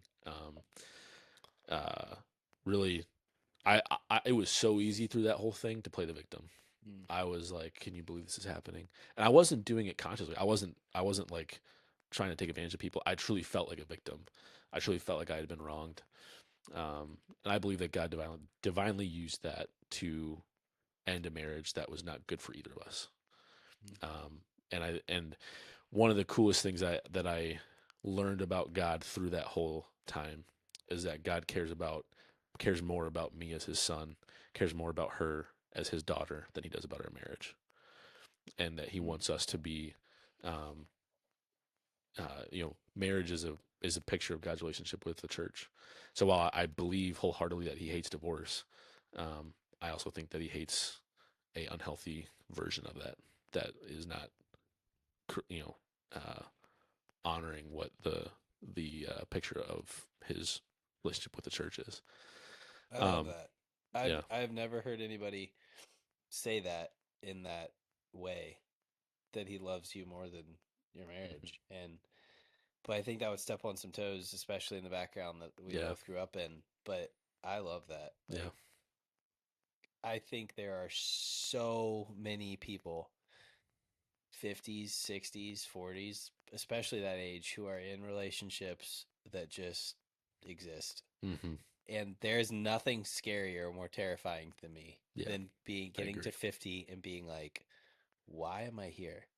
And I think so many of them are, well, God hates divorce. Yep. That is such a good way to put that. I hope people listen to that because Yeah. that's really good. And I mean, that's something, there's something to be said about that too. I mean, I had, in our marriage, there was biblical grounds to Sure. end the marriage because of the Sure. infidelity on both our parts, Right. right? I was not being, a faithful, not with another person, but with my addiction. Right. Um, and so there's biblical grounds there to end a marriage. Um, you don't get that excuse if you just don't put Toothpaste on the any, mirror. huh? Toothpaste on the mirror. Yeah. Or you just didn't put any work in for 50 years and now you don't Right. like the person. It's like, Right. well, that's not really anyone's fault but your own. So there's some caveats to that. Sure. Um, but I think in that situation, it had deteriorated to a point where um, it wasn't good, safe, or healthy for either of us. Was she And a Christian? um, she she professed faith when we were dating and engaged. I think she was wrestling with some things at the Sure. end, so I can't speak to that. I really Okay. don't know. Yeah. I believe that she was, Mm-hmm. but that's but I can't really Yeah. speak to whether or not Sure. um, whether she, yeah. So, um, but yeah, I mean, it really I came to a point where I'm like, this is I'm equally culpable in this Sure. because it just created this. Couldn't I couldn't be vulnerable with her. I couldn't lead. I couldn't be the husband that God had called me to be because I was keeping a secret. I couldn't lead where I needed us to be spiritually, financially, anything like that. I couldn't say no because the shame in my heart was, well, you're not saying no to yourself, so how could you say no to her? Um, and I couldn't I couldn't talk to my, at the time, my best friend and just be like, I'm struggling and this is what I'm going through. And that's lonely. That's really lonely. Um, and at that point, nobody knew. Like there was not a soul in the world that knew that I struggled with pornography. Wow. Um, and so after we got divorced, it's a weird roller coaster because during our separation, while we were trying to reconcile, and then it just became clear that there was no reconciliation to be had. Um, and then we got divorced. In that season, I would say up to that point in my life, that was the closest to the Lord that I've been. Really just seeking out godly counsel, really just seeking the Lord, continuing in my addiction, like that never really went away. Mm. Um, but I also simultaneously was seeking the Lord. And then in my head, like after it wasn't ever a conscious decision, but it was like after the divorce ended, and we were officially divorced by the legality of it. I was like, all right, sweet, thanks God, appreciate it. Mm. And there was about a 6 to 8 month time frame in there where I, you know, again maintained appearances, maintained all, went to church, but really kind of dove into trying to fill that void with anything but the Lord. Um, and specifically, got into, um, sleeping around quite a bit during that stretch. And that was, and again, things that I felt like it was all those lies of, well, I waited until I was married, but now I'm not a virgin anymore. So do I have to keep Mm. waiting? Like those were all things that if I had true serum, I knew were BS. Like those aren't Right. valid excuses, but it was something I was trying to use anything to soothe Mm. the pain. And I said to myself, oh, I'm just confused right now. I'm just trying to figure things out. And the reality is, I just wasn't acknowledging just how hurt and how much pain I was in. Um, and so that continued for, like I said, 6 to 8-ish months. Um, and then I uh, very distinctly remember the day because I continued appearances. I continued going to church every week. Um, there was a couple times where there'd be a girl in my bed on Saturday night, and I was in church Mm. that next morning. And I so desperately wanted to be the guy that I was trying to tell everybody, trying to get everyone to believe that I like that was a desire. Like I didn't want to be doing what I was doing, and I had no, I didn't know how to stop. Mm. And um, I very clearly remember the day. Um, it was either the morning after or a couple of days after. With I had been with somebody, and I was just cleaning up my room and just feeling this shame and guilt and I felt in the quiet of that place the Lord just sternly but gently just kind of said to me, he's like, "Are you done? Can we do this my way now?" Um, and that that just kind of voice that is I to this day I say it's kind of the closest to the audible voice of God that I've ever heard. Um, and I reached out to a pastor at my church. Shout out Jed, and I set up a meeting with him, and um, this was I by this point I had I told yeah I told my old college roommate. That was the only person I'd ever told.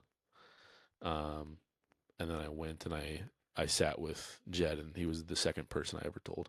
First person inside of a church. Um, and I just sat in his office and I cried for 2 hours.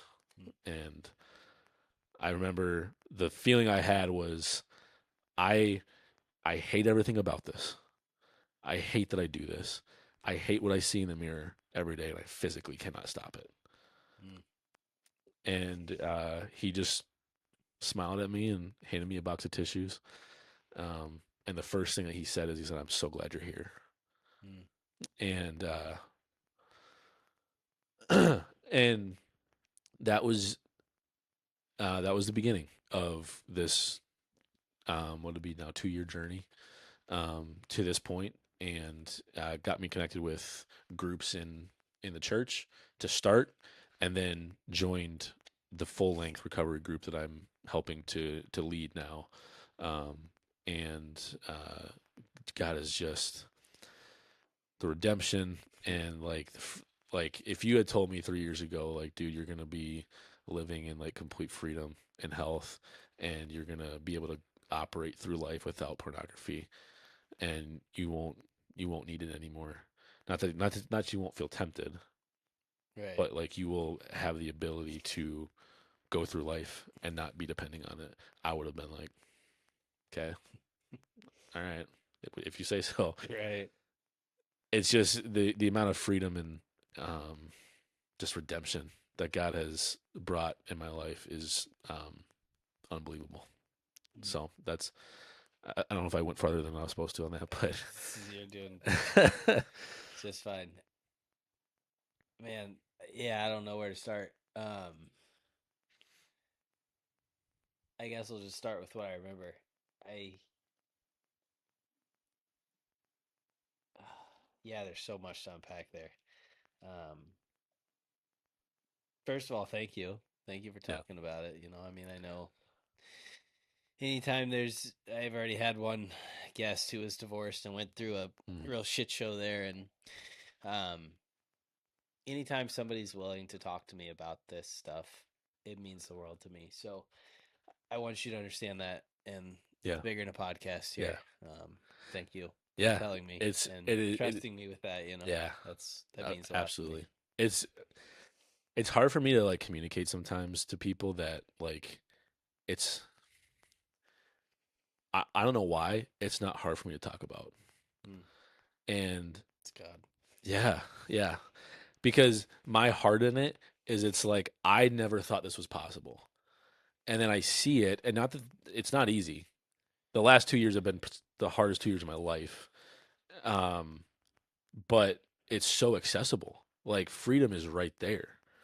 And so my heart is like, it's not if guys are struggling, Mm, specifically in the church, um, is where my passion is. I want to just like grab guys and be like, you don't, like, you can live free.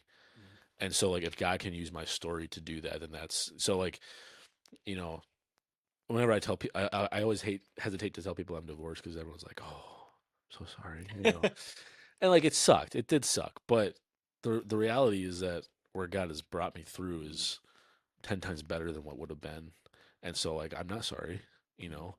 Like, it's I'm sorry that I was hard headed enough that to go through that to learn these lessons, but like so I don't know, it's a weird spot I guess I'm in, but I honestly love talking about it because the more I can talk about it, hopefully the more guys can feel like, oh, maybe there is hope. Maybe Yeah, there is freedom out there. So right.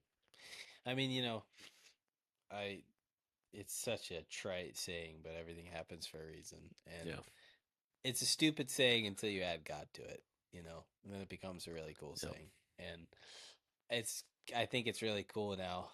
Two stories I know that started in divorce and are currently ending in a yeah, better life, yeah, And one thing you said that I really appreciate is the concept of I'm doing good. I'm still tempted, but I'm doing mm, good.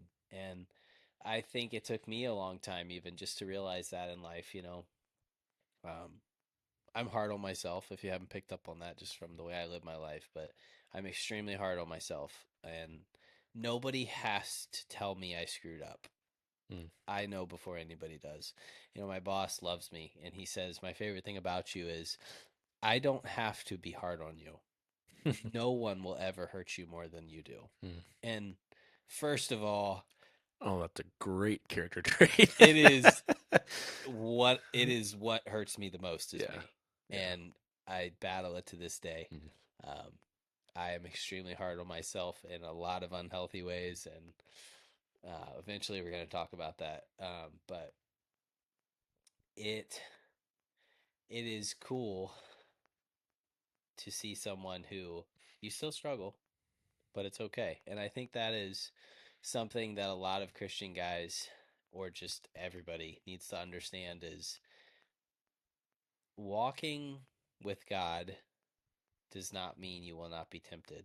And I mean, mm, that's biblical. I mean, we know yeah, that, but breaking it down for, people like me who aren't insanely familiar with the Bible at all times, you're doing fine and you can be walking with God. Ah, it's coming back to me now. Jeez, my brain's catching up. So here's what you said. You said that you felt the closest to God while you were going through the hardest part of the divorce. And you were still deep mm, in pornography. yeah, I think that's cool as shit. And that just goes to show that God is working yeah, all the time. Whether you feel it today, whether you messed up today, and that's I guess where I really relate to this is it is so easy to get into this, man, I can't catch a break. I keep screwing up. I keep screwing up. I keep screwing up. And that does not mean you cannot be close to God. I mean, David's a great example of this, right? If we want to get yeah, biblical here, yeah. like is man after God's own heart, Yeah. right? Sexual Saw sin a after chick on a sexual roof in a sin. bathtub and Yeah, said, "That's mine." yeah, Killed a guy for it. yeah, Like, and I haven't done that yet, but it just it's so relatable that like it's okay to not be okay, but still be pursuing a relationship with God. I think sometimes I come to like I come to my relationship with God like, am I good enough? Have I been good enough today to pursue my relationship with God? Does that yeah. make sense? 100% it does. And boy, is that a I haven't bad been thing to good enough to think. pray. I don't deserve to go pray There it talk to is. God right now. I'll get, boy, is that real. Can I say this is not my quote? I'm gonna say it though. Um, God loves you and likes you all the time. Mm. regardless of if you mess up. I that has been the biggest thing about this the in this recovery. One has been understanding the nature of addiction, understanding what it is, has been because we go back to talking about brain science. It's in the brain, and understanding that part, and then being like, oh, okay, I know what the problem is now. Let's go fix it. Right. And then B, understanding, which probably should have switched these, but understanding the nature of God Mm. and his radical, scandalous love for me, his delight in me. Uh, the These are quotes out of a video that we could even link if you want, but God is delighted with you. Mm. He's wild about you, Mm. even on your worst day. And this is out of a video, but they talk about the paths of trusting God and pleasing God. Mm. And he says in his video, or he's like, trusting God doesn't make any sense because after all, it doesn't give me any, or it sounds nice, but it doesn't give me anything to do. Pleasing God makes sense because after all, He Mm. died for me, so the least I can do is perform well. And he said that that path leads to the room of good intentions. And he said in this room, there's an underlying message that says that God loves you always, but He likes you a lot less when you mess up. Mm. And he said that everyone in this room, they're super serious about their disciplines, about reading the Bible and doing their checklist. And he says, and for the most part, you're doing pretty good. You're doing your checklist. God's happy that you're keeping up with your list. He's not happy about your thoughts though. If you were serious about your sin, you would fix that. And so he talks about how it creates this exhaustion Mm. because I can never be good enough. And so then you go down the path to the room on the trusting God, the path that leads to the room of grace. And the underlying message in this room is that God is delighted with you. He's wild about you, even on your worst day. That the people in this room truly believe that God loves them and likes them all the time. Mm. And like this reality is that there's a different quote of a guy I saw where it's like, God is not disappointed in you because for someone to be disappointed, they would have had to expected a different outcome. Mm. Wow. And God knew that you were going to sin. God knew that I was going to struggle with pornography, that I was going to get divorced, that I was going to be a horrible representation of him to all those girls that I slept with. So he's not disappointed because he knew that would happen. Mm. He probably wishes it didn't, but for me to feel like God just wants to talk with us. He wants to be near with us. Um, and it doesn't make sense to our human brain. I'm like, why would God want to, like, why would He care so much about me? I've done all these things. It's like I don't know, but that's the truth. And so I think that's the nature of who God is. And then in light of who God is, who does He say I am? Mm. And who He says I am has weight because of who He is. Those things are all what's in this group that I went through for 10 months and now help to lead. Um, that's that's what's been transformational for me. Mm. Wow. I think I need to go to your group. It's that the concept of ever learning to see myself how God sees me. Mm, Like to kneel before God and feel hopelessly not enough, but loved and enough because he is so good. Like mm. I don't I don't know.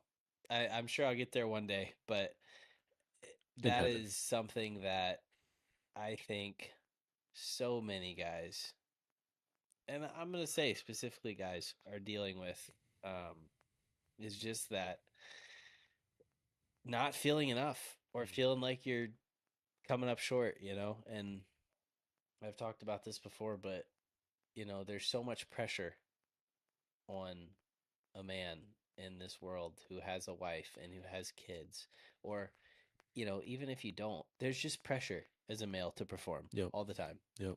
You you perform. We were talking about it at dinner. You perform, you perform, you perform, you perform. And the minute you don't, there's somebody there to say somebody's waiting to outperform you if you don't. Yeah. Like so, Yep. you know, so there's that. And then there's trying to control your thoughts. And then there's, the idea of just trying to be a decent person and provide for a family. And there's so much pressure. And just to think that it's okay to screw up and it's Mhm. okay to, going back to the feeling worthy of praying, like I find myself, I pray with Sadie every night. We have to pray. She says, pray, sing Twinkle, Twinkle, and snuggle. That's what we do every night. And I get down to pray with her. And it's like, as I'm starting to say, Dear God, I'm thinking about my day. Mm. And I'm thinking about whether or not I'm going to just pray for Sadie or whether I'm going to pray for everything. Mm. And oftentimes I end up just praying for Sadie because I feel like he doesn't want to hear me right now. Mm. Like, that was too much of a shithead today. Like, he doesn't want to hear what I have to say. And, you know, Like you're the in timeout or something. right. Yeah. And isn't that freaking petty to Yeah. think that God puts us in timeout? Yeah. Like, he didn't design the fabric of my being. Like, he literally built me, but then he's going to put me in timeout. Yeah. Like, I don't know, dude. It's, I've been a Christian since I was 5. I've been born again since I was 5. And sometimes I feel like I've grown about an inch in that time. But I'm the kind of person that I don't learn until there's a reason to learn. Mm. Does that make sense? Sure. So I have a hard time just sitting down and acquiring knowledge. Huh. So, like, I'm not going to sit down and read a book about anxiety when I'm not anxious, Mm. just in case it ever happens. Mm. I'm not gonna check my tire pressure every 6 months to hope I never have a flat. Like, I don't do preventative maintenance. If it ain't on fire, I don't deal with it, right? That's kind of the way I've lived my life. So I feel like, though, as far as a Christian walk, I have fallen dramatically short of just building up the things I should have built up to be a stronger Christian. It's like everything that I've built as a Christian has been in desperation. Yeah. It's been through being in a really bad place Mm. and needing God to get me out of it. Yeah. And I don't know if I regret that because he's always came through. Yeah. There just hasn't been a lot of preventative maintenance. Mm-hmm. And I guess I don't know how I feel about that. Yeah. I guess I I took don't know. a class recently at my church. Helps us. It was Bible 101, and it was just kind of helping understand a method to study the Bible. One of the lines from that is the Bible you're reading today, the passage you're reading, the verse you're reading today that you're studying, you'll never know when you need that verse. Hmm. And so it's like it could be tomorrow, it could be 10 years. And so it's not, I think because I think that was the difference for that time when after my divorce, where I felt really close to the Lord. Um, it was kind of that idea where I'm like, God help, I'm in trouble. I need you now. And he came through, and he did, and he met me there. But it wasn't out of a sincere desire to know the Lord more. It was like, crap, I screwed up. Get me out of this. Right. And then he did, and I was like, all right, sweet. See you next time. Right. And so now I feel much more of, and don't want to give any false perception that I do this well or consistently, but to study the Bible out of like, I just want to know God more. I want to be able to recall the Bible, like if it is living, if it is breathing, if it is the double-edged sword, able to divide. What does it say? Do I need to say the Bible? Uh, it's like bone and spirit or something like that. Essentially, our brain is able to like to penetrate our brain and to Sure. transform. It's like it's literally able. The words on that in that book are living and breathing to transform my thinking, to transform my life. Mm. But if it stays closed, it never will. And so I'm like, man, if there's transforming power in there, I want to find it and I want to be in it so that it can transform me. And you know, I that same guy Jed that I mentioned earlier, he's been a great mentor to me. And one of the things that he said is, because I can get really nerded out on like the brain science of addiction and talk about how important that is, because I think the church, by and large, the church undersells on that. Mm. And we can talk about that problem here in a minute. But so I overcorrect towards like this is more important. And he looked at me over lunch one time and had his Bible on the table, and he goes, "Don't forget, like this still transforms lives." And so without gospel identity, without being rooted in that, everything else is just willpower. I'm just white knuckling harder to hold on. Mm. So I relate to that, and then just encourage that, like, and it doesn't have to be like your what is it, Matthew Henry or whoever that commentary is. Like, you don't have to do that. Right. Like, but it's just it is transforming, and like I've started to get into it. I've started to go through Romans right now to like study it verse by verse, Mm. and it's slowing me way down because I'm not reading 2 chapters a day. I'm reading like 5 verses, Mm. and then 5 verses a week, Oh wow. and like every day going back and like, all right, what have I observed in this? It's the inductive method. So it's like, what have I observed? How do I interpret? What's the central truth? What does that mean for my life? And like in those 5 verses, and then we move on. And so, um, but that's the work that I'm doing now to hopefully, not hopefully, but that will be transforming. It'll transform my heart and life because that's what he says it does. So, Mm. but His word will not return void. I do remember that. that's right. Yeah. Mm. Yep. Yeah, it's good, man. So you talk about the science stuff, so I feel like we need to get into that. As someone who has struggled with addictions, different kinds, but I can definitely vouch for some people are just born with an addictive personality, and maybe you're going to talk about this. I have one. Yeah. Doesn't matter what I do, I get addicted to it. Mm. Podcasting, YouTube, cold plunging, running, lifting, hunting. Yeah. It doesn't matter. Drinking, whatever I did or do, I get addicted to. Mm. Um, so I can definitely relate going into this with the neuro part of just your brain having an addictive personality. But I think, we're far past the outline at this point. The conversation's way better than an outline. But one thing I did jot down that I remember now that I've thrown it aside is I feel like there is a porn pandemic. Yeah. And I know that because I'm a guy and I'm friends with guys Yeah. and I like girls, but Yeah. I know there's a big problem out there. Yeah. And So yeah, speak to that. yeah. So there is. Um, and there's a recent study by Barna Group, and then Peer Desire, who's the organization that does the curriculum for the group that I am a part of. Um, in tandem, they put together this report of all this national data. So nationally in the U.S., there's about 55% of people that struggle with pornography Holy or cow, that yep. admit to accessing it on a regular basis. Um, and I look at that and I always say, I don't expect non-Christians to act like Christians. Yeah.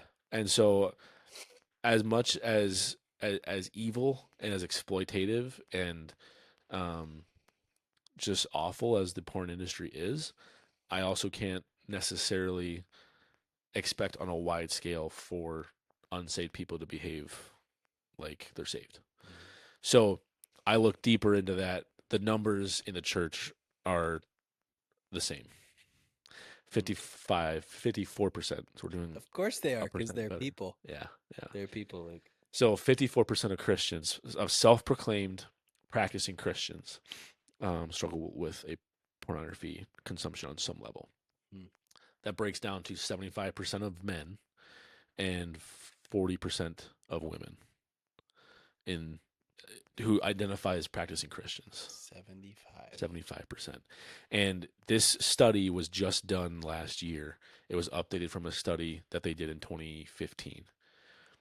The numbers in 2015 in the church of self-proclaimed Christians was 67% of men and 37% of women.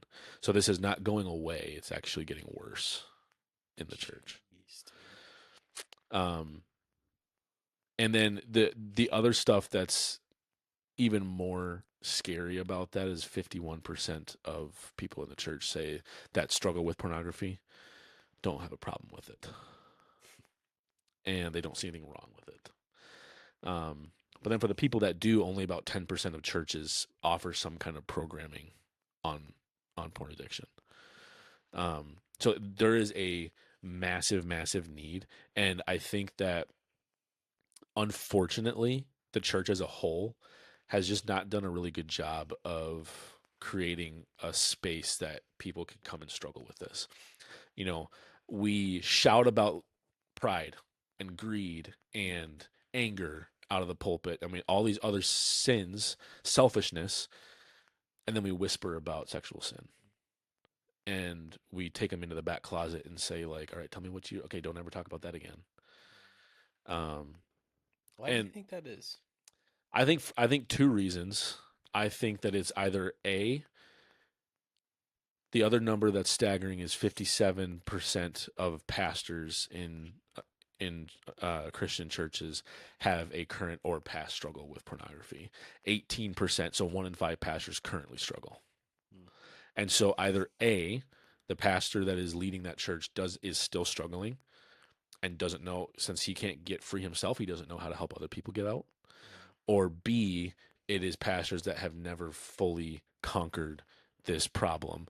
They're either white knuckling They're or afraid of it still. they're scared of it still, and again, they don't know how to get out of it.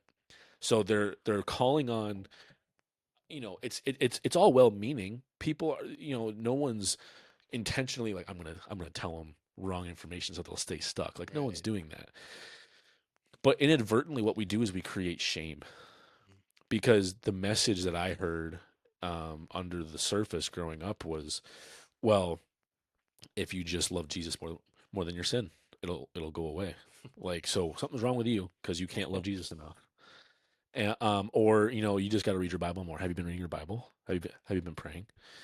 And the reason that, like, the reality is that men can be wildly in love with Jesus and still struggle with pornography. Hmm. Those things are not mutually exclusive. So when we create these messages that, um, if you love Jesus more than your sin, you would stop. What that does, I heard a podcast. I'm not going to name the podcast. I heard a podcast of two pastors. It's a somewhat well-known podcast. Um, the pastor literally said on the podcast, if you aren't actively, or if you're not getting victory over your sexual sin, I question your love for Jesus. Hmm. That's a pastor who struggled with sexual sin right Well, and there. and I listened to that podcast, and I listened to how they say that they're staying clean, and I'm like, you guys don't get it. So either A, you were never addicted, because that's a possibility. Yeah, They were never right. actually addicted. They just maybe struggled at one point, so they don't truly understand how to speak to addiction, Because because it's it's not the same. not the same. Addiction and I looked at porn 3 times is Not not the the same same. thing. Not Right. the same thing. Looking at porn 3 times a day Right. and unable to stop Right. is an addiction. Right. Right. So that's a possibility. Or B, they are white knuckling so hard because what they said, they basically have made their smartphones dumb phones. They have no access to the outside world. They can't do basically anything. Which is that really Christ giving you a victory? Or I don't believe it it's is, white knuckling. because you haven't uncovered, because here's, so to understand the nature of addiction, like the nature of addiction is, I'm not a brain scientist, so I might mess this up. Same. I'm very, so I'm not an expert, but my interpretation of this is that how it's how it made sense to me. I'll just say that. This is how I made sense of it that got me out. My addiction was a mask. It was essentially a coping mechanism of pain in my past. Growing up in a legalistic culture created a lot of beliefs, of core beliefs about who I am, that I could never be good enough, that I will never be good enough. I'm not worthy of good things. Subconscious core beliefs, and so my operating system was operating off of that. And so if your brain constantly thinks that you're not good enough, it's going to be constantly in pain. It's going to be constantly looking for relief of that pain. And so, um, so it's going to look for quick hits of dopamine. Dopamine is the happy drug. Yep. And so what happens is, if I can nerd out for just a second, Yeah, no doubt. the two big parts of our brain, um, the limbic system, and then our prefrontal cortex. The prefrontal cortex is the decision making analytical part of our brain. It tells us, maybe I shouldn't ride this bike off the edge of this cliff, or things like that. That, unfortunately, for most people, is not developed until your mid-20s, right? Heard that. So it's very normal. But when the average exposure to pornography is 11, Oh, that creates some jeez. problems, right? So what happens is your limbic brain is your response area. So this is what this creates automatic responses. If you ever think about when you put a shirt on, you always put the same arm in first. If you put your shoes on, you always put the same foot in. When you brush your teeth, you always start on the same side of your mouth. I probably do. I don't know. Pay attention to it, because that generally those are limbic responses. Your brain is Okay. auto programming these things we do all the time Interesting. to make us more efficient, to save us time. Breathing is a limbic response. I don't have to think about breathing. Yeah. Um, but what happens is it also programs in responses to help us be safe. And so when my brain senses something that triggers that core belief of I'm not good enough, my limbic response is dopamine down. This thing increased dopamine last time, do that.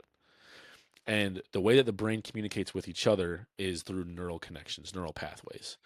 Um, and there's a saying that say that uh, neurons that fire together wire together. So neurons that are always working, they create a very strong pathway, and they're more commonly used. That also means that they can be unused, and they can be new pathways can be made. Neuroplasticity, renewing the mind, Yep. right? Um, and so, but what happens is that there are 10,000 times more neural connections that communicate from the limbic system to the prefrontal cortex as communicate back. And so that's why there are so many times in my own life, and a lot of porn addicts or any addict will find themselves on the verge or in the middle of acting out and be like, how did I get here? I thought I was good. And it was because there was a trigger of that limbic response, and before your brain could even analyze, is this something that I want to do right now?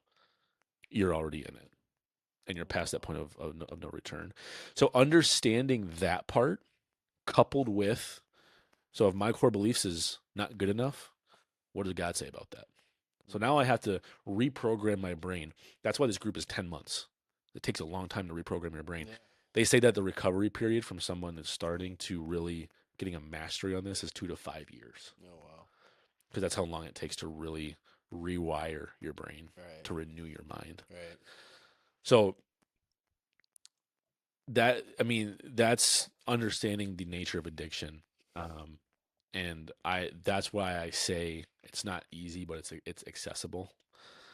And that's where my heart comes from, guys. To be like, man, this is like, this is vital, vital pursuit. This is a vital pursuit. Mm. Like, this is important. Um, because if you aren't healthy, you have 0% chance of raising a healthy family, Mm. raising a healthy business, a healthy church. And so that's where I'm like, man, I feel like we have so many spiritual zombies in the church, Jeez. that guys that love the Lord completely and wholly, but they're trapped by shame. They're trapped by the enemy is like, you can't go teach a Sunday school class. You can't lead a men's group. You can't do this stuff because do you remember what you did last night? Right. And it's that voice of shame that's not from the Lord that keeps guys stuck. Mm. Or look at your wife. Look at your kids. Look how much you have to lose. You can't bring this up. Are you kidding me? Mm. And so it's the shame and just being scared. Um, and I'm not going to stand up here and say it's easy. It is not easy. I did this as a single guy. Mm-hmm. So take that for what it's worth. Right. And I don't want to ever sit there and say, like, come across as being like, how come you're not free? Come on. Right. What are you doing? Because it's not that simple. Right. Um, but what I do want guys to understand, number one, is you're not alone, especially in the church. You're not alone. If you look across the pew on Sunday morning, chances are that 3 out of the 4 guys that you're looking at are also struggling with the same thing. Wow.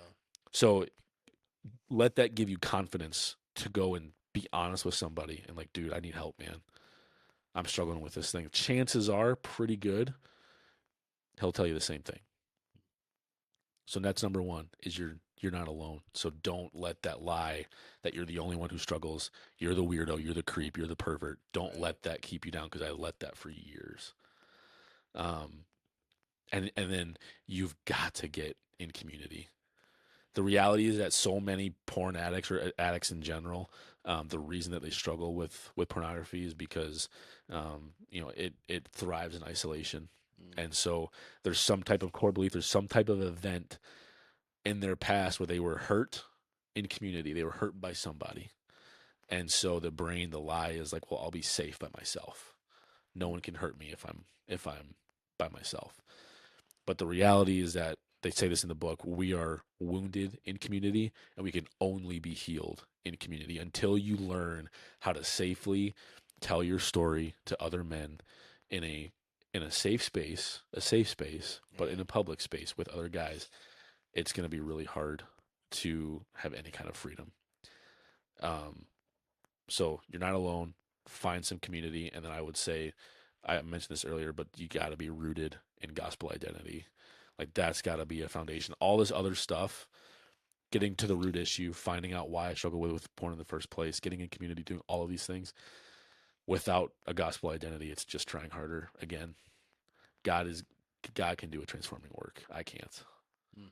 And so I think that this is the biggest issue that we are facing in the church right now is just men that are stuck.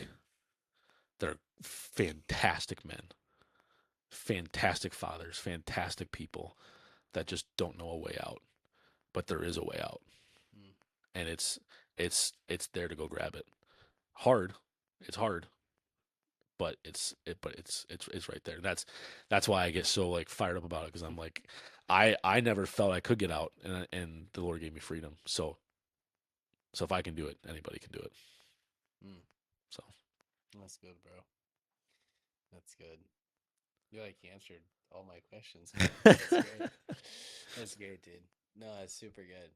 What was the name? I want you to give the name of the. Are you yeah, working with a specific grouping? yeah. Right. So the organization is called Peer Desire. So if you go to peerdesire.org, Okay. that's the organization. The class specifically is called Seven Pillars of Freedom. Is what the class is called. That's what the material, the workbooks are called. There is on their website, and I actually have it linked. No, I don't. Anyway, on their website, there is a group locator. So if you're Okay. anywhere in the U.S., you put in your zip code, and it'll tell you where the closest group is. Okay. Um, Typically, those are held at churches. So it's not like the groups aren't put on by Peer Desire; they're put on by churches. Um, but like Peer Desire helps to support the leaders and answer their questions and all of that. There's training that the leaders go through. So chances are there's probably one, hopefully nearby. If there's not one nearby, there are online courses Okay. to go through. It's more expensive on the online because you're paying for a Peer Desire person to run you through it versus having Sure. a church run you through it. Sure. But it's 10 months. It is Every time I sit down with a guy who's interested in joining, I try to like my my group leader does this too, but we try to scare him out of joining because we want him to understand how hard this is going to be. Mm. It's 8 to 10 months depending on how quickly that we move through it, but usually it's right in there. And we meet for 2 hours every week to go through our group stuff, and there's about 20 to 30 minutes of individual homework every day. Mm. Um, And what I tell guys is like it's going to be some of the hardest stuff that you've ever done. It's going to be extremely painful, um, but it's going to be some of the best work that you've ever done. And and it has to be the most important thing.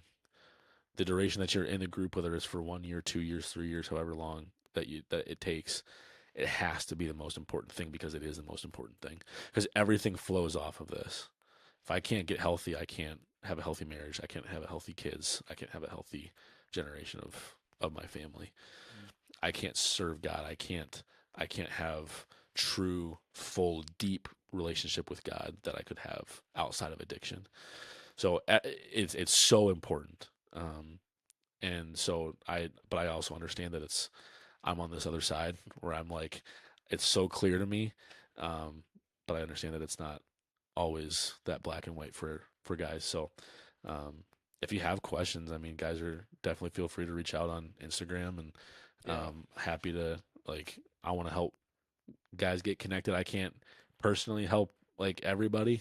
Um, I'm already doing that with like in my church, but if I can help point you in the right direction, I'd love to do that. So Yeah.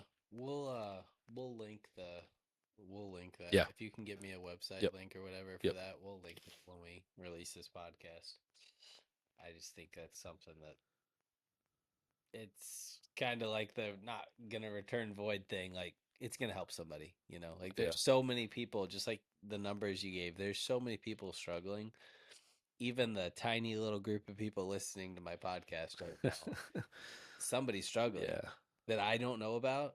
Like if those numbers are accurate of the amount of people listening to this podcast, a lot of them are struggling, Yep.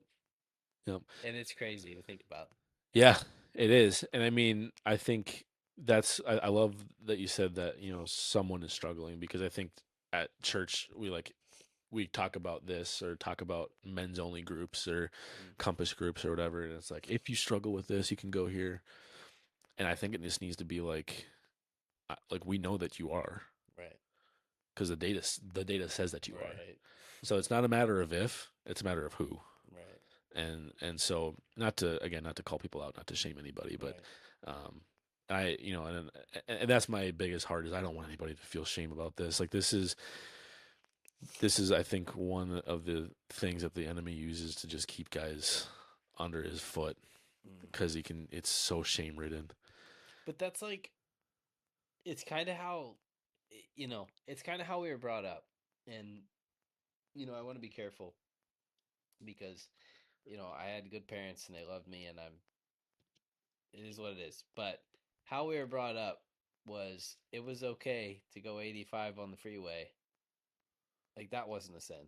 Yeah, yeah, Or lying about, you know, whatever. Well, you know, we get sometimes you stretch the truth, boy. Like that's okay.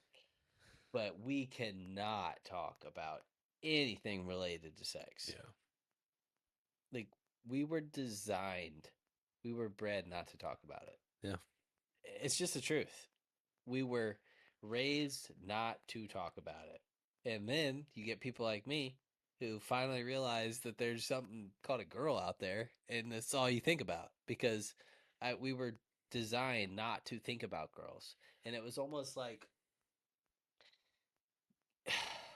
it's like you're kind of taught like girls are dangerous. Like, you're not going to be able to control yourself, so just Mm, try to avoid it.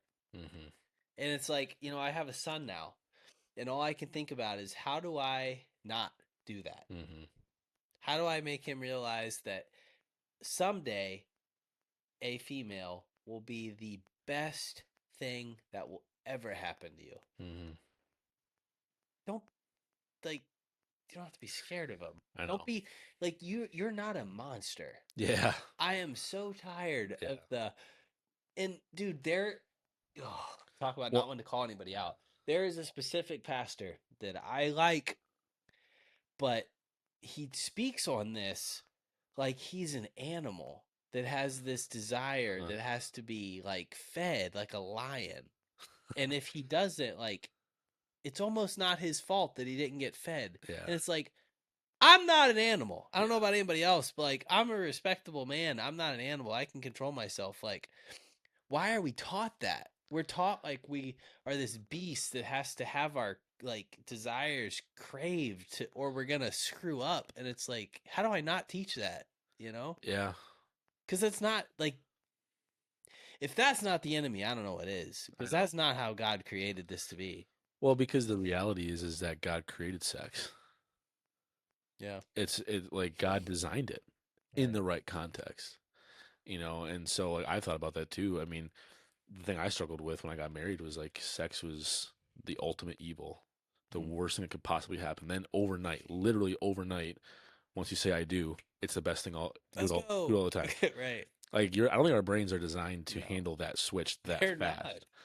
And so it's They're like, not. how do you basically get the message across of like sex is God ordained, it is beautiful, it is awesome in the right context, and it's just not for you right now.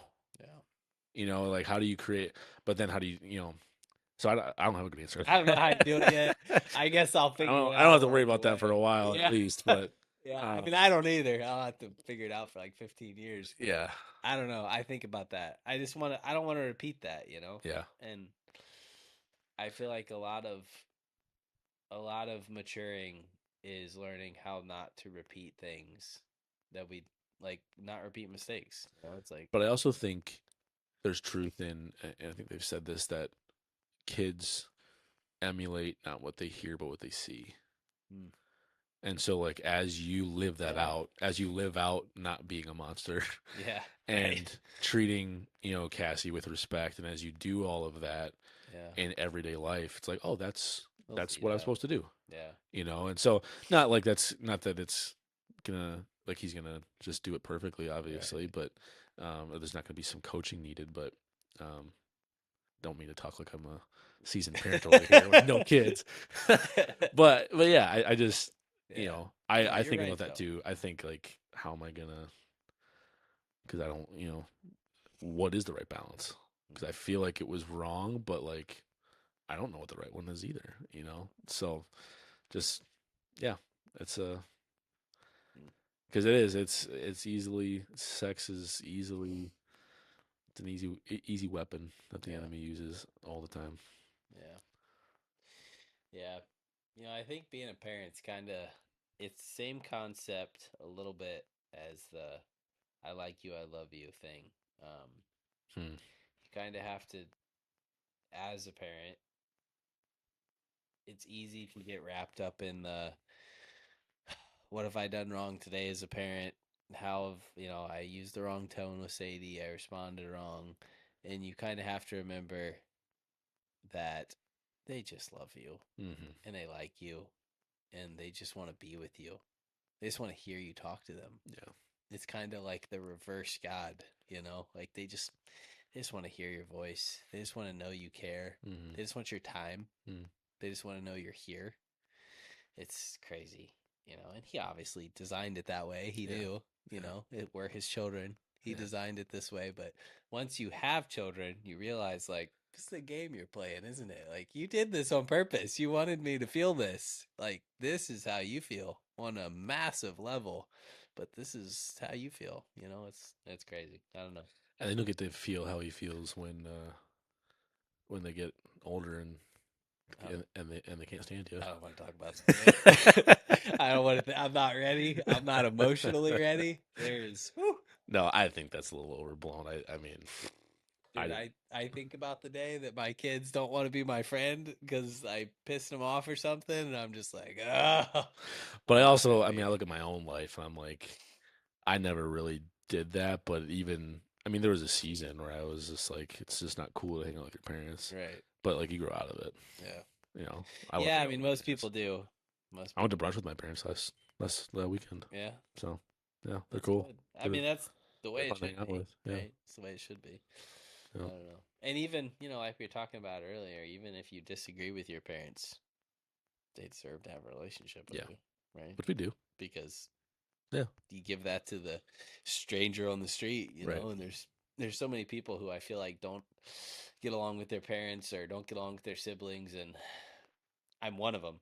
I have pretty damaged relationships with one of my brothers for sure, Mm. and it's I don't know. Sometimes I give the dude at McDonald's more respect than I give my own Mm. family, but it's layered. It's another podcast, It's another never day, another podcast, but one of the lessons I'm learning in life. Things are never black and white. never, I'm learning to live in the gray. never. I think that's something I've always struggled with Christianity as a Christian who struggled with the black and whiteness of Christianity. At least, and I can't label. I'm not. I want to be careful to label Christianity as that. The environment I grew up in, gray was a sin. Mm. Gray was you don't know the truth and you're trying to justify your sin. And that was tough. Then when you become an adult and realize that actually most things are gray, and there's a reason that the Bible does not talk about a lot. Like, I don't know if there's a reason, but the Bible doesn't spell everything out. Like, Hmm. there's a lot of gray stuff out there that, you know, we are filled with the Holy Spirit if we have Christ in us. And, like, we have to have some discernment and some Yeah. wisdom. And it's just not talked about. It's black and white. It's this or that. And, you have some kids and have a wife and get out there in the world. And it's like, wow.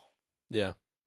Yeah. I'd say like yeah, the Bible doesn't talk about like specifically name things, but I would say that everything that we need to make a biblical decision on everything Oh, is yeah, in the Bible. for sure. And Agreed. so I think, I'm not saying that you were doing this, but like some people, like, well, the Bible doesn't say anything about this. Right, It's like, right, right. well, The Bible doesn't say I can't smoke weed, so you know. yeah, or that, or um, I can't think of a good example right now, but just you know, eating fast food or Right, right. that's not a sin, but I don't know. Not taking care of yourself. There's something to be said for that. You gotta yeah, baby the yeah, body, you know. yeah, There's something to be yeah. said for Maybe not exclusively eating fast food, but that. Right, yeah. So yeah, but I think it's just like then they use that as the excuse to, well, I don't have to read it at all. Then it's right. like, well, Yeah, no, then come you're back. back in black and white. Right. Reel it back in. Yeah, Reel yeah. it back in. So, but Yeah. no, I've been practicing that like in the gray with that book, Mm. because I'm like, okay, what part of this is real for my life? What's good cream I can scrape off the top? Um, what's stuff that I'm like, maybe not, Yeah. and just yeah, I have the Holy Spirit too, Mm. so He speaks to me as well, so um, There's so much power in that, yeah, and I feel like I don't know. As again with like the Baptist stuff, it's like we're not like Baptists are not Catholic, but there's almost a little bit of that like, well, I have the Holy Spirit. I'm the pastor. Like the man of God, I'm yeah, the man of God. I've yeah, been spoken to. It's like, well, hold on. Technically, technically, the same God that's in you is in me. And yeah, I don't know. Pastors are obviously special people, but I like how you said that. You've said it a couple times. The Holy Spirit's in me too, and yeah, I think so much of just adulting in general is that idea of like learning to. It's kind of the Joe Rogan concept. Learning to like take the good, take the truth, scrape that away, use it, and then just don't push the other stuff aside. Don't worry about it. yeah. Don't linger on I that. think I think he does a good job too. I mean, like you said earlier, having conversations with people he disagrees with. Um, I think that's an important thing in just in general. But I also see him a lot when like somebody says something and he'll just be like,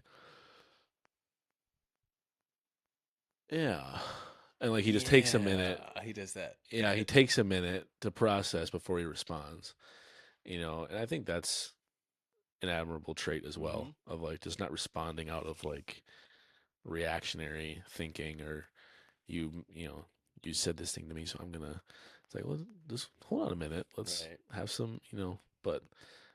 which might be the Holy Spirit as well, just being able to like Yeah. discernment and like, um, which shout out my mom. That was the thing that she said to me when I Mm. was reading that book and I came in. I was reading it over a campfire one night and I came in and I was just like super like kind of down because I was just like, this sounds awful. Like I don't think I can do. Like my life doesn't let me do what he's saying I should do. You know. And then we talked about it for a while, and that's one of the things that she said. She's like, "Well, you have the Holy Spirit too, so Mm. you can listen to what he's telling you." I was like, "Oh yeah, That's such a good thing. yeah, Nobody's ever used that word around me the way you say it. You have the Holy Spirit too. It's like, yeah, I don't know. That's cool, man. That's cool. Yeah, you're right. He always says do that. He goes, yeah, yeah, like slowly in the mic. Yeah, I know. It's my buddy was just on. We were talking about totally different podcast. I love the Vital Pursuit podcast because last week we were slamming beers talking about killing turkeys, and now this week, literally like 7 days ago in the same chair, just having a good time. nice, No heavy topics, and this week now we're talking about this. It's cool. It's freaking cool. But I don't even remember where I was going with that. But regardless, um, yeah, it's cool. It's cool. So the Vital Pursuit. We got to talk about the vital question.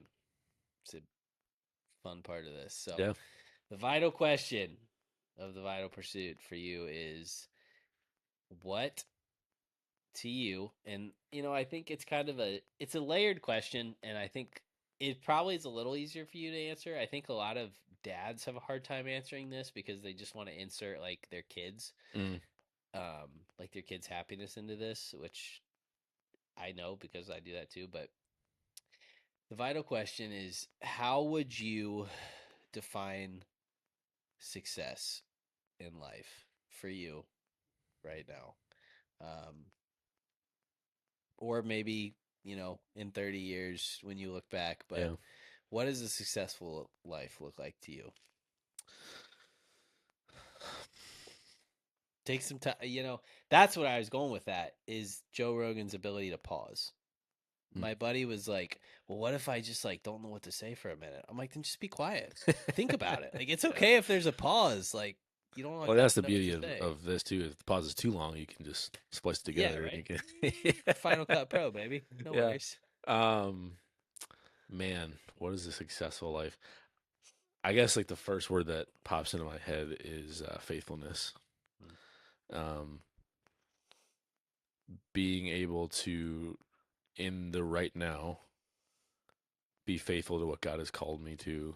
Um, but then, like 30 years, end of life, um, it talks about getting to heaven and well done, thou good and faithful servant. But I think, um, like, could people say that about me at the end of my life? Like, man, whatever he went through, he was faithful to the Lord. He was faithful to what God had him in.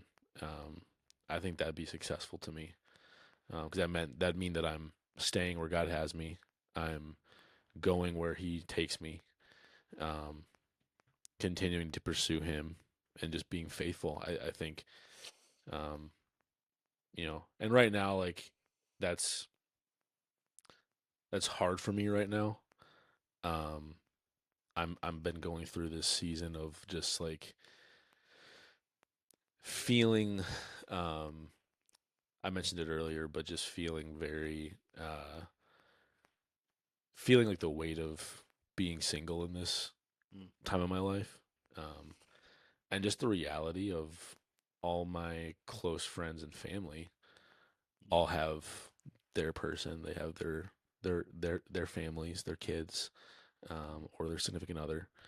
And, at times it can feel like I'm, you know, sitting by myself. Sometimes it's great. It's like it's awesome. Just watching I football, just say I could doing use a whatever. little bit of that. Um, but recently, very recently, it's been tough.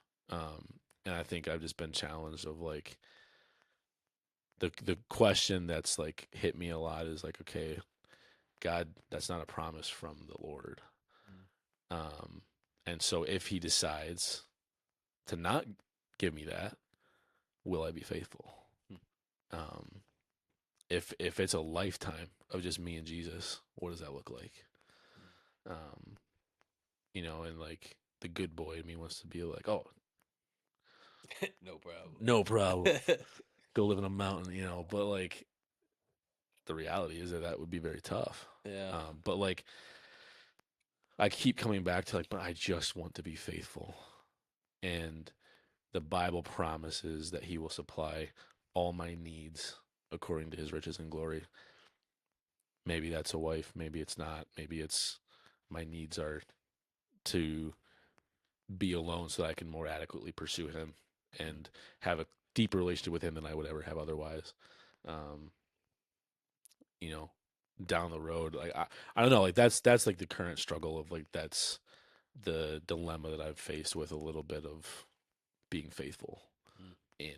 Um, but yeah, I think if I could get to the end of my life, um, and people be like, man, he's just been faithful in everything, faithful to the Lord, faithful to his calling. I think that would be successful. Mm. That's good. That's good, dude. I can't really think of a better way to wrap it up than that. So, Yeah, unfortunately, I have to go to work tomorrow. We can sit here and talk all night. I do too. Thank you Yeah, again. dude. Honestly, dude, from the bottom of my heart, thank you for opening up and sharing everything and, yeah, giving it up for the world to see. I appreciate it. No, my pleasure. It's great to get to know you on a deeper level, and I am 100% sure we will have you back here and we'll chat about some more things. Yeah, let's teach me how to go bow hunting sometime. Yeah, yeah. Have you ever done any type of hunting at all? No, Nothing. no. Yeah, we got a lot to go. We got a lot to go. If you want to talk about all consuming, I got Yeah, something for you. yeah. You It's could great. teach the amateur. Yeah, we gotta get you into it for sure. Archery is whoo. Archery is a you want to talk about like if you have any like attention to detail slash OCD slash perfectionist, archery is a bad thing to get into because it is like it takes all those things and magnifies it times 1,000, and it's a good time. Yeah, Yeah, you should get no, into it'd be archery. fun. I got Tommy into archery. You're the next one. That's what I heard. Yeah, I think to a not a ton. I think I might have a touch of like ADHD, so I think sitting still in the woods for hours might be a problem, but we'll figure it out. If let me say this, if you have that, I have more of a touch with that, and I find a way to do it, so you'll be Yeah, fine. yeah. No, You'll be yeah, fine. we'll definitely do so. It's great. So All right, man. cool. Thank you. Thank you, Good to talk to you. sir. All right. Thanks everybody for listening, and we will catch you guys on the next episode. We'll see you soon.